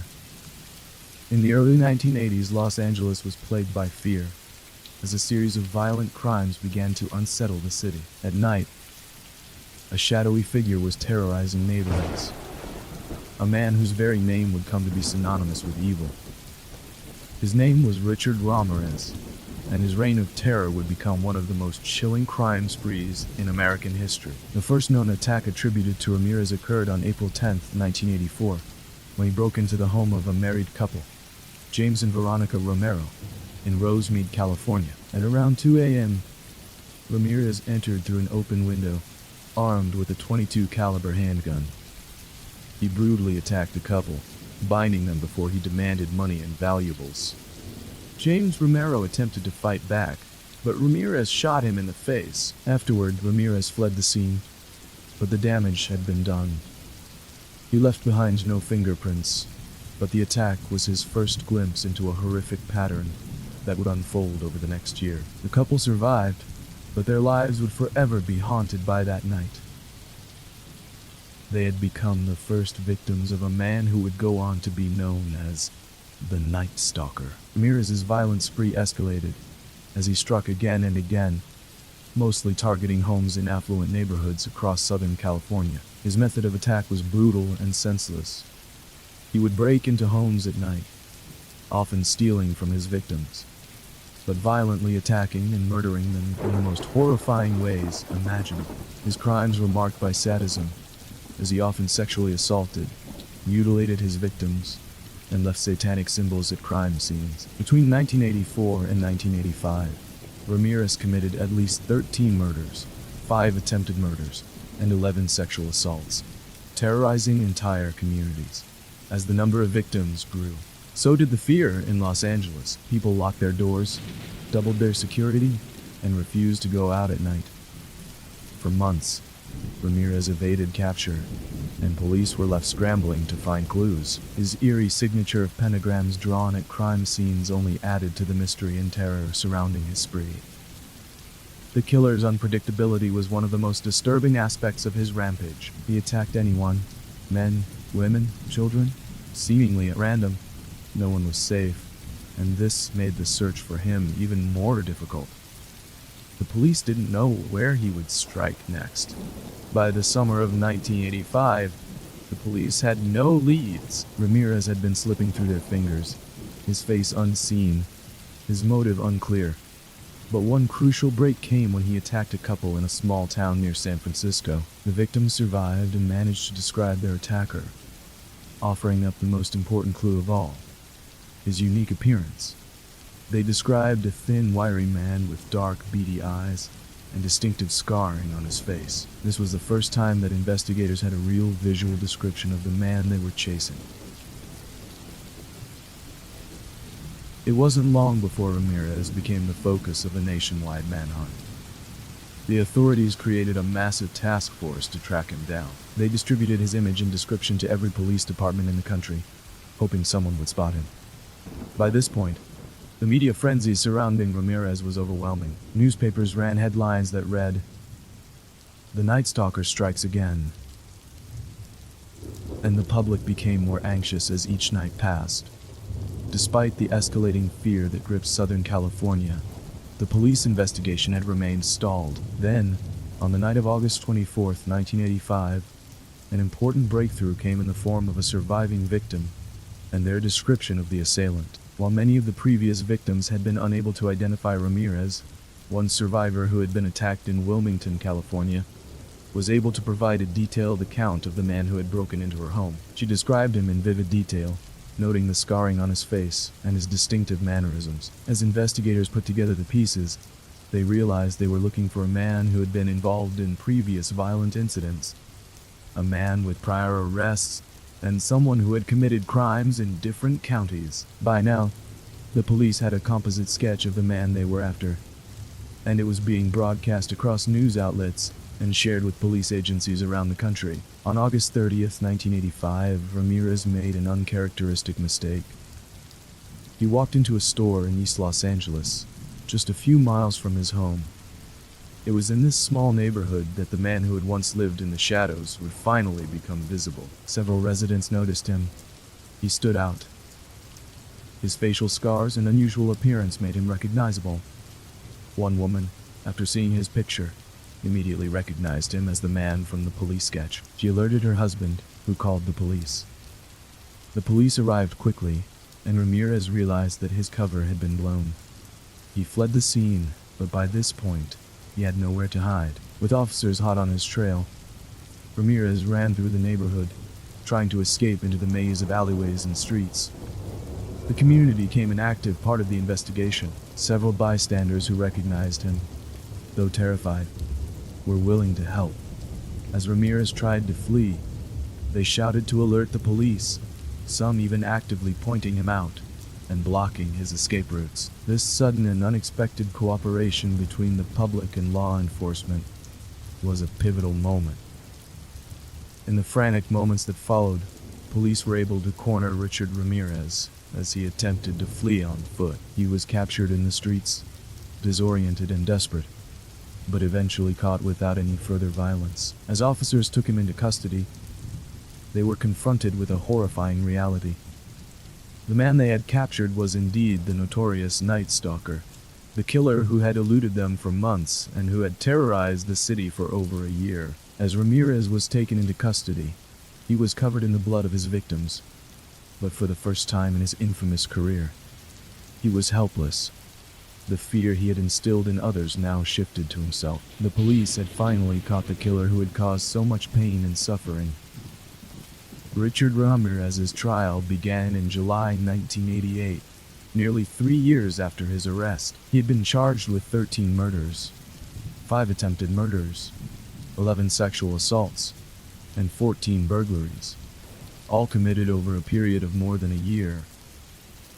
The sheer scale of his crimes shocked the public and fueled the media frenzy that followed him. The prosecution had a strong case against Ramirez, as they had gathered overwhelming evidence from the crime scenes and from his prior arrests. His fingerprint was found at multiple crime scenes, and many of the survivors had provided detailed descriptions of him.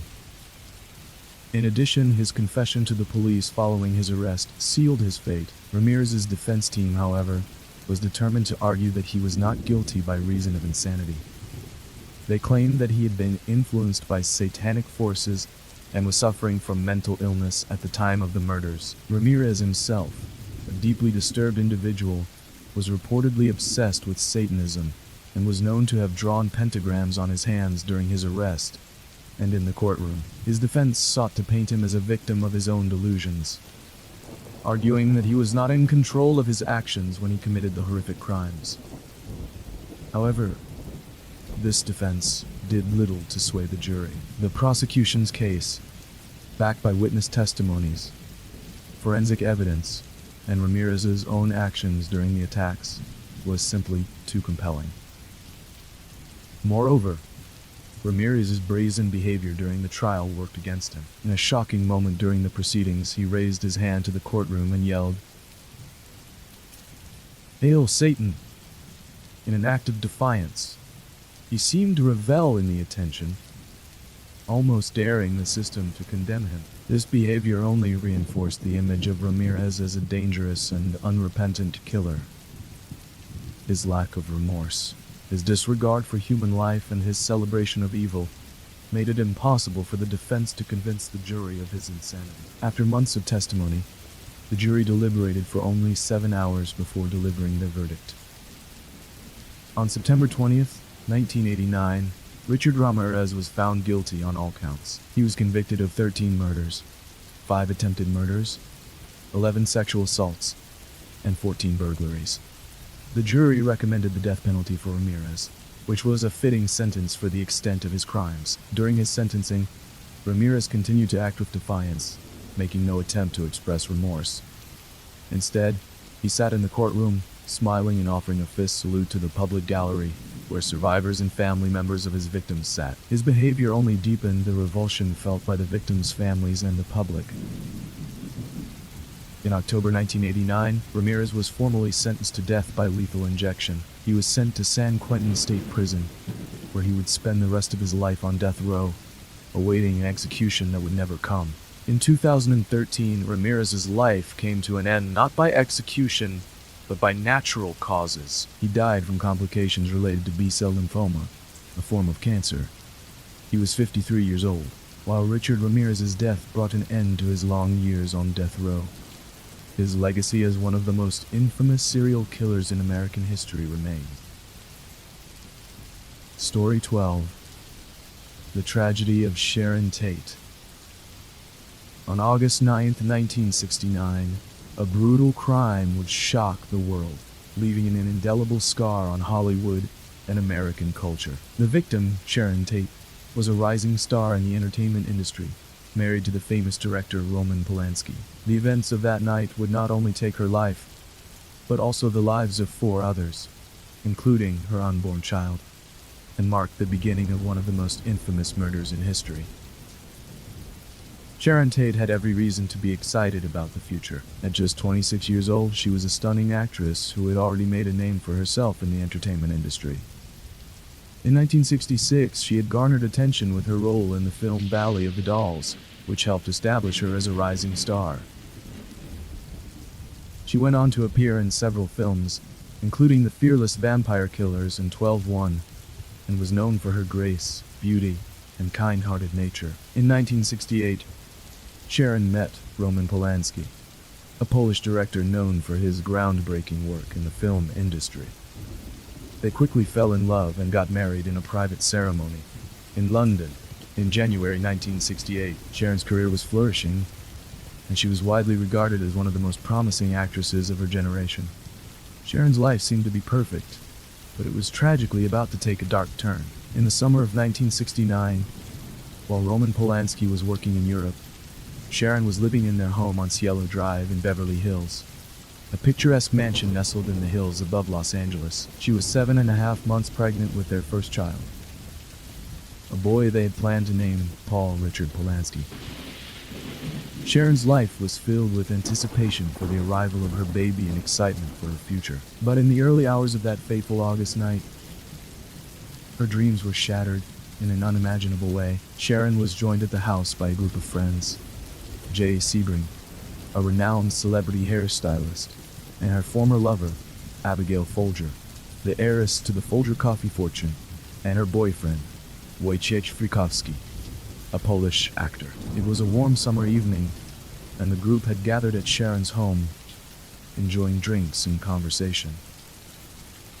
They had no way of knowing that the night would end in an act of terror that would send shockwaves through the country. At some point in the evening, Tex Watson, one of the followers of Charles Manson, along with fellow Manson family members Susan Atkins, Patricia Krenwinkel, and Linda Kasabian, arrived at the house. The group, under the direction of Charles Manson, had been instructed to kill everyone at the residence as part of a violent and senseless act of terror. The Manson family's motivations for these murders were rooted in the delusional beliefs of Charles Manson, who had convinced his followers that an impending race war, which he called Helter Skelter, would soon erupt. Manson believed that by committing murders and creating chaos, he could incite this war and become the leader of the new social order. Sharon Tate and the others at Cielo Drive were not selected for any personal reasons,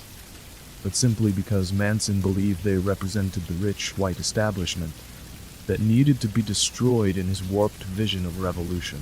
The Manson family members carrying out Manson's orders approached the Tate residence with a clear plan in mind. It was a night filled with horror and madness, as the 4 family members systematically murdered Sharon Tate and her friends. At around midnight, the group of killers made their way onto the property. They had already cut the phone lines to the house, ensuring that no one could call for help. Tex Watson, Susan Atkins, Patricia Krenwinkel, and Linda Kasabian entered the house, where they encountered Jay Sebring, Abigail Folger, and Wojciech Frykowski, who were still socializing. The group immediately began their attack. Jay Sebring, who was known for his friendship with Sharon Tate and his famous hairstyling work, was the first to be killed. Watson shot him in the living room before proceeding to tie up the others. Wojciech Frykowski was shot multiple times, and despite being critically injured, he attempted to flee, but he was shot again and stabbed several times in the yard. Abigail Folger, who was also tied up, managed to escape from the house, but she was pursued by Patricia Krenwinkel and fatally stabbed in the driveway. Inside the house, Sharon Tate, who had been 7.5 months pregnant at the time, was desperately pleading for the life of her unborn child. She was found lying on the floor, surrounded by blood, having been stabbed multiple times. Her last moments on Earth were filled with horror and anguish, and she was the final victim of the brutal killings. Sharon Tate was found dead with a knife protruding from her body, and tragically, her unborn child also perished in the attack. The crime scene was horrific, with blood splattered throughout the house, and the walls of the residence marked with the disturbing symbol, X that the killers had carved into their foreheads in imitation of Manson's own symbol. The words Helter Skelter were also written in blood on the front door of the house, further revealing the twisted, delusional motives behind the killings. Once the murders were committed, the killers fled the scene, believing they had executed Manson's orders. They returned to the Manson family's ranch, where they continued with their delusional belief that they had incited chaos. The discovery of the murders at Cielo Drive sent shockwaves through the world. The police were immediately called to the scene, and they were confronted with a crime scene so horrific that it defied comprehension. Detectives soon realized that they were dealing with a serial killer, or more likely, a group of killers. The brutality of the crimes and the gruesome details left the entire city of Los Angeles in shock, and the media coverage of the murders began to captivate the public's attention. It wasn't until weeks later that the police began to piece together a pattern. The murders of Sharon Tate and her friends were linked to other violent crimes carried out by the Manson family. Eventually, after a series of investigations, detectives were able to track down Charles Manson and several of his followers. In December 1969, Charles Manson, along with Tex Watson, Susan Atkins, Patricia Krenwinkel, and others, were arrested. The murders they'd committed were chilling in their randomness and brutality, and Manson's strange behavior and control over his followers would become a focal point of the investigation. It became clear that Manson had manipulated his followers into believing that the murders were part of a grand plan to bring about societal collapse. The trial of Charles Manson and his followers was one of the most highly publicized in American history. The media frenzy surrounding the case, along with the bizarre behavior of Manson and his followers during the trial, made it a spectacle for the public. In 1971, Manson and his followers were convicted of the murders and sentenced to death. Manson would ultimately spend the rest of his life in prison, dying in 2017. Story 13. The disappearance of Stephen Stainer. On December 4th, 1972, a young boy named Stephen Stainer was playing outside his home in Collins and wife, when his life was forever altered.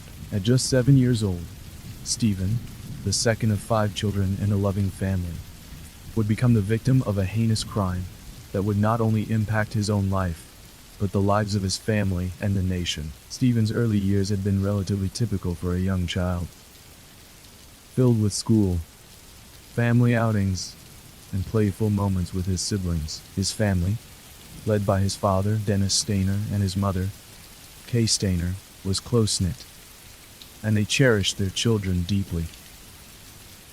Life was simple, and the future seemed full of possibilities for Stephen. He was an energetic boy who enjoyed playing with his older brother, Carrie, and his other siblings. However, on that fateful December day, everything changed when Stephen was abducted by a man named Kenneth Parnell. Kenneth had been watching Stephen for weeks, patiently waiting for the perfect moment to strike. Parnell was a disturbed man with a criminal history and a twisted desire to take a child. On that day, he approached Stephen and, after luring him into his car, kidnapped him. The abduction was quick and calculated. Parnell, a 41-year-old man with a history of criminal behavior, had carefully planned Stephen's kidnapping. He drove the boy to a remote cabin in Cathy's Valley, approximately 30 miles away from Merced, where he would keep him captive for the next 7 years. During that time, Stephen's family was left devastated and searching desperately for answers, with no clue as to where he was or what had happened to him. Stephen's disappearance sent shockwaves through the community and across the country. Local authorities launched a full-scale investigation, but despite their efforts, no solid leads emerged. The Stainer family's world was turned upside down. The grief and heartbreak of not knowing where their son was, or whether he was even alive, was unbearable. The media coverage of Stephen's disappearance became widespread, and he was featured on numerous missing persons reports and news segments. Despite the anguish of his parents, who were unable to get any answers, Stephen's case would remain unsolved for years. Meanwhile, Parnell continued to keep Stephen locked away in that cabin, doing everything he could to manipulate the young boy into believing that his family had abandoned him. Parnell's plan was sinister. He would not only steal Stephen's childhood but would also try to erase his identity entirely. Stephen, as a vulnerable child, had no understanding of what was happening to him. He was isolated, without any contact with the outside world. And over time, Parnell began to brainwash him. He told Stephen that his family didn't want him anymore, and that they had deliberately left him behind to keep Stephen under control. Parnell used tactics of manipulation and psychological abuse, making him feel trapped and without options. Months turned into years, and Stephen remained captive, enduring the psychological and physical toll of his abduction. Over time, Parnell's control over Stephen grew stronger. He convinced Stephen that there was no escape, that he had been abandoned by his family, and that he would never be able to return to the life he once knew. Parnell also began to tell Stephen that he had been chosen to be raised by him, and that there was no point in trying to find a way out. However, despite all the manipulation and isolation, Stephen held on to a faint hope that one day he might be freed. Even as he grew older, he never gave up entirely on the idea of seeing his family again. While his captivity was long and agonizing, it would eventually come to an end in an unexpected way. After years of isolation and manipulation, Stephen's captivity began to take a drastic turn. In 1980, when Stephen was 14 years old, Parnell took things even further by attempting to involve Stephen in his twisted plan. He brought in another victim, a young girl named Jody. At this point, Parnell's delusions had expanded, and he now wanted Stephen to become involved in a bizarre, disturbing family dynamic. Parnell continued to convince Stephen that this was the life he was supposed to lead. Despite the ongoing mental manipulation, Stephen began to realize the true horror of his situation. He no longer believed Parnell's lies about his family. He grew increasingly desperate to escape and to reunite with the family he had been separated from for so long. It was around this time that Stephen made a brave decision. He would attempt to break free from his captor, even if it meant risking everything. One day in February of 1980, Stephen saw an opportunity. He was out in public with Parnell and Jody when they encountered two teenagers, a young boy and girl. Stephen, recognizing them as people he could trust, took the chance and approached them. He told them the truth about his abduction and that he was not the boy that Parnell had claimed him to be. The teenagers, understandably shocked, immediately took Stephen to a nearby police station. They didn't know the full details, but they could see that Stephen was in distress and needed help. Once Stephen was at the police station, the authorities were able to confirm his identity and launch an investigation into Parnell's actions. It became clear that Stephen had been held captive for 7 long years, a period of his life that had been stolen from him. After his arrest, Kenneth Parnell was charged with kidnapping and holding Stephen Stainer against his will. The details of his crime were appalling. Parnell had carefully manipulated Stephen, using psychological tactics to control him, and even went so far as to convince the boy that his family had abandoned him. Parnell's actions were not only criminal but also deeply twisted. The crime was made all the more disturbing by the fact that he had also kidnapped a young girl, Jody, after Stephen's escape, trying to replicate his earlier actions. The legal proceedings surrounding Parnell's trial were lengthy and complex. At first, the case seemed straightforward. Parnell had kidnapped Stephen and held him for years. However, as the trial progressed, it became evident that Parnell had a long history of criminal behavior. He was known to have abducted other children in the past, and his motivations were rooted in his desire for power and control. In a sense, Stephen's case was only the latest chapter in Parnell's deeply disturbed life. Throughout the trial, Parnell's defense team attempted to argue that he was not fully responsible for his actions, claiming that he was mentally unstable. However, the prosecution painted a clear picture of a man who had deliberately and methodically taken Stephen and held him captive, manipulating him and preventing him from having any contact with the outside world. The evidence against Parnell was overwhelming, and it was clear that he had acted with premeditated malice. In 1981, Parnell was convicted of kidnapping and was sentenced to 7 years in prison. However, his sentence was a matter of controversy, as many believed that he should have received a much longer prison term for the psychological trauma and physical abuse he had inflicted on Stephen. The fact that Parnell's sentence was relatively light led to public outrage, with many feeling that justice had not been properly served. Despite his conviction, Parnell was eventually released from prison after serving only 5 years of his sentence. The decision to release him sparked even more public outrage, especially considering the lasting damage that his actions had caused. Many people felt that the justice system had failed Stephen, as well as other potential victims who might be at risk in the future. After his release, Parnell disappeared from the public eye, but his actions had left a lasting impact on the lives of those involved, especially Stephen and his family. In the years that followed, Stephen continued to make headlines as the nation was captivated by his incredible story.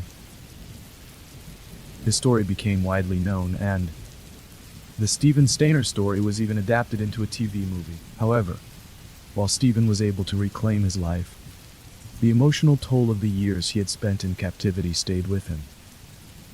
He was haunted by the experiences he had gone through, and his struggles with this trauma were visible throughout his life. In 1989, Stephen was involved in a car accident that would eventually lead to his death in 1989. Although the accident was a tragic event, it was not related to his captivity, but it did serve as a reminder of how short life could be. Story 14. The Green River Killer's Reign of Terror. On the surface, Gary Ridgway was an unremarkable man. Quiet, hardworking, and seemingly ordinary. But beneath the facade of normalcy lay a darkness that would earn him the infamous title of the Green River Killer, one of the most prolific serial murderers in American history. Between 1982 and 1998, Ridgway preyed upon vulnerable women in Washington state, primarily targeting sex workers and runaways. His method was chillingly consistent.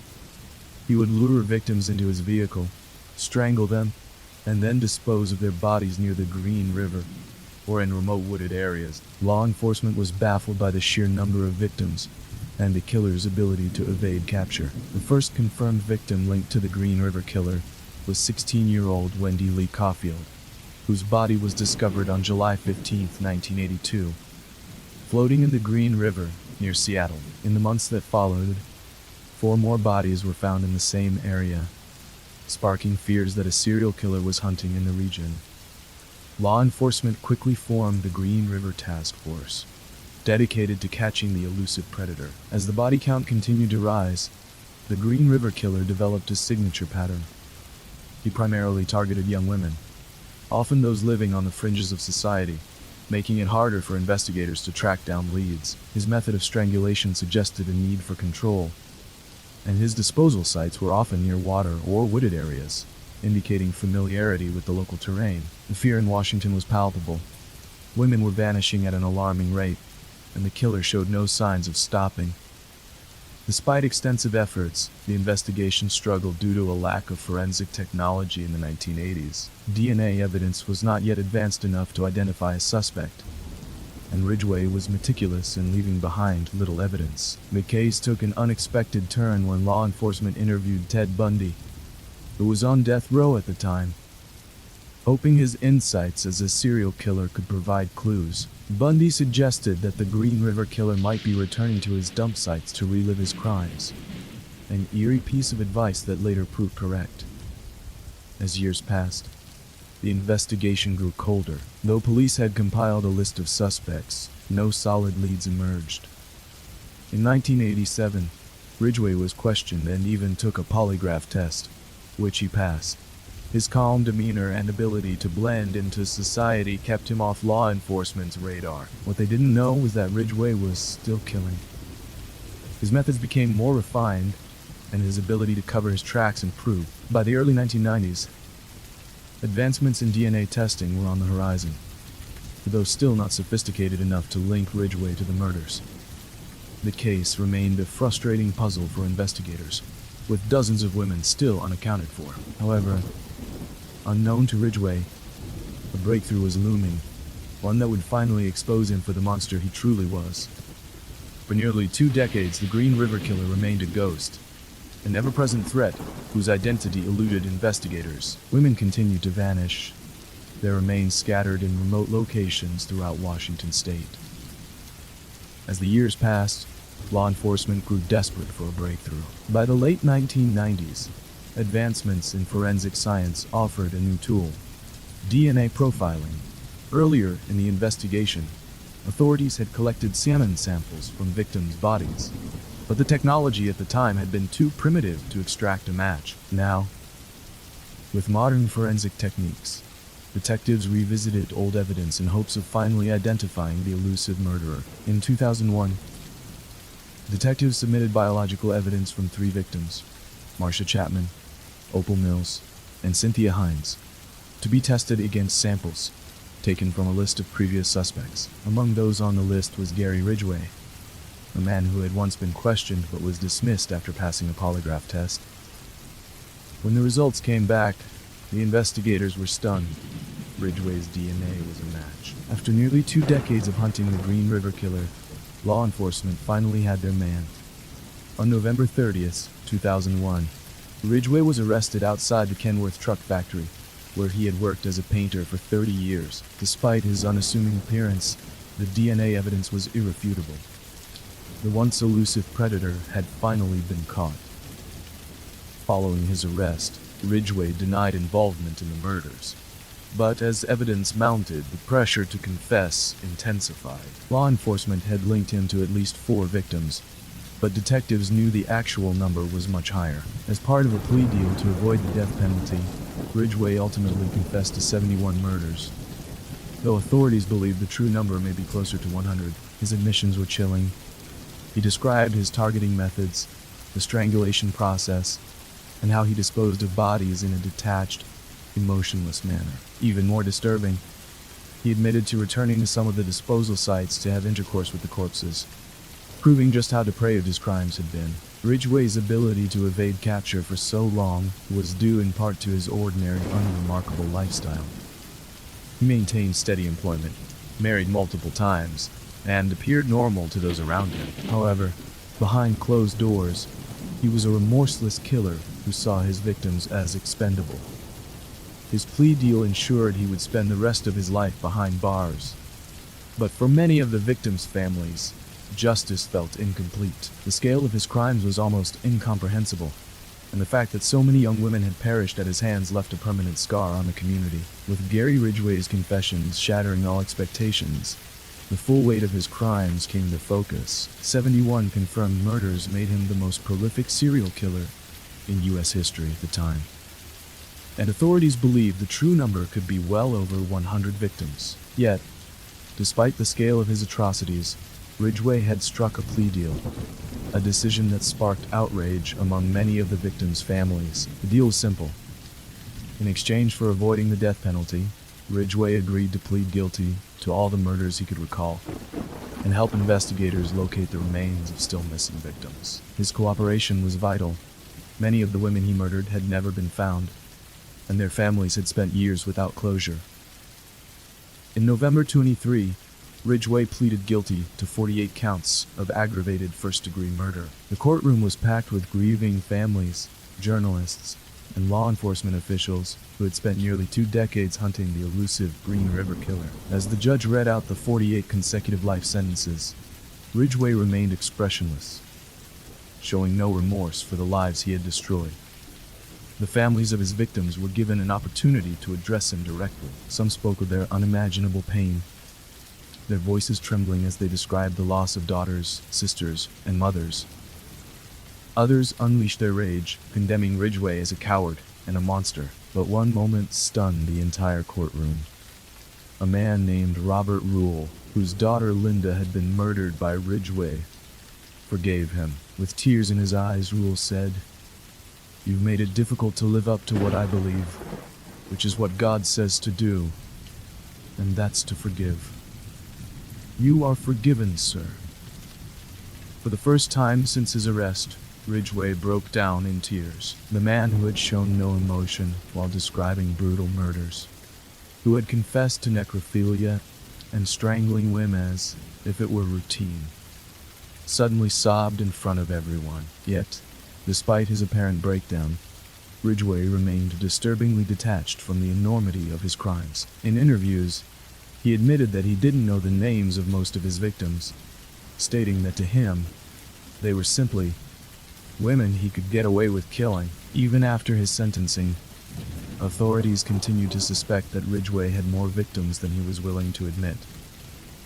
Over the years, several additional murder charges were filed against him as more evidence surfaced. In 2021, he was formally charged with the murder of a woman named Wendy Stevens, whose remains had been discovered decades earlier. Now housed in Washington State Penitentiary, Ridgway spends his days in isolation, far from the world that he terrorized. His crimes fundamentally changed law enforcement's approach to serial killers, prompting advancements in forensic technology, DNA testing, and profiling techniques.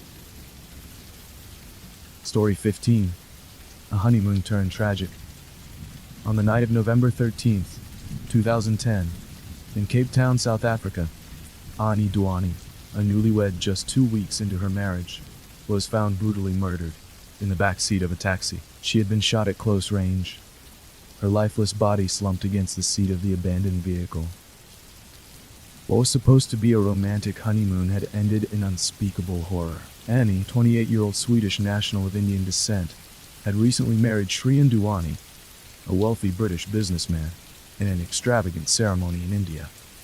The couple had traveled to South Africa for what was meant to be a perfect getaway. They stayed in Cape Town, a city known for its breathtaking landscapes and vibrant culture, but also for its high crime rate. According to Shriyan Duani, the couple had decided to take a spontaneous night drive through the Gulethu township, an area notorious for carjackings and violent crime.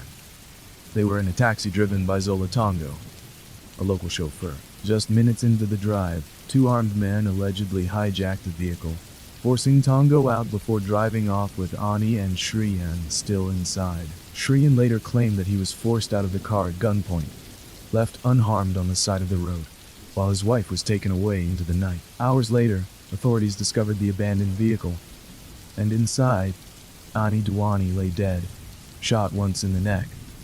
Her expensive jewelry and belongings remained untouched, raising immediate suspicions. The crime sent shockwaves through both South Africa and the UK. At first, it seemed like a random act of violence, a case of a wealthy tourist couple falling victim to Cape Town's high crime rates. But as investigators dug deeper, inconsistencies in Shriyan Duani's account began to emerge, casting a dark shadow over what initially seemed like a tragic robbery gone wrong. As South African authorities delved deeper into the murder of Annie Duani, disturbing inconsistencies in Shriyan Duani's version of events began to surface. What initially appeared to be a tragic carjacking soon took a far more sinister turn. Investigators noticed the first red flag almost immediately. Annie's expensive belongings, her purse, a Rolex watch, and diamond earrings, remained untouched in the abandoned vehicle. If this had been a robbery, why would the killers leave behind valuables worth thousands? Then came the surveillance footage. Authorities reviewed hours of recordings from Cape Town's hotels and businesses, hoping to track Annie and Shriyan's movements. To their surprise, footage from the Cape Grace Hotel, where the couple had been staying, showed Shriyan meeting the taxi driver, Zola Tongo, in private multiple times before the night of the carjacking. Even more damning was what Tongo himself revealed. Just days after the murder, he was arrested and quickly folded under pressure. Tongo confessed that Shriyan Duani had orchestrated the entire crime, not as a random act of violence, but as a calculated murder-for-hire plot. According to Tongo's shocking confession, Shriyan had approached him days before the attack, offering 15,000 South African rand, about $2,000 at the time, in exchange for arranging the murder. The plan was simple.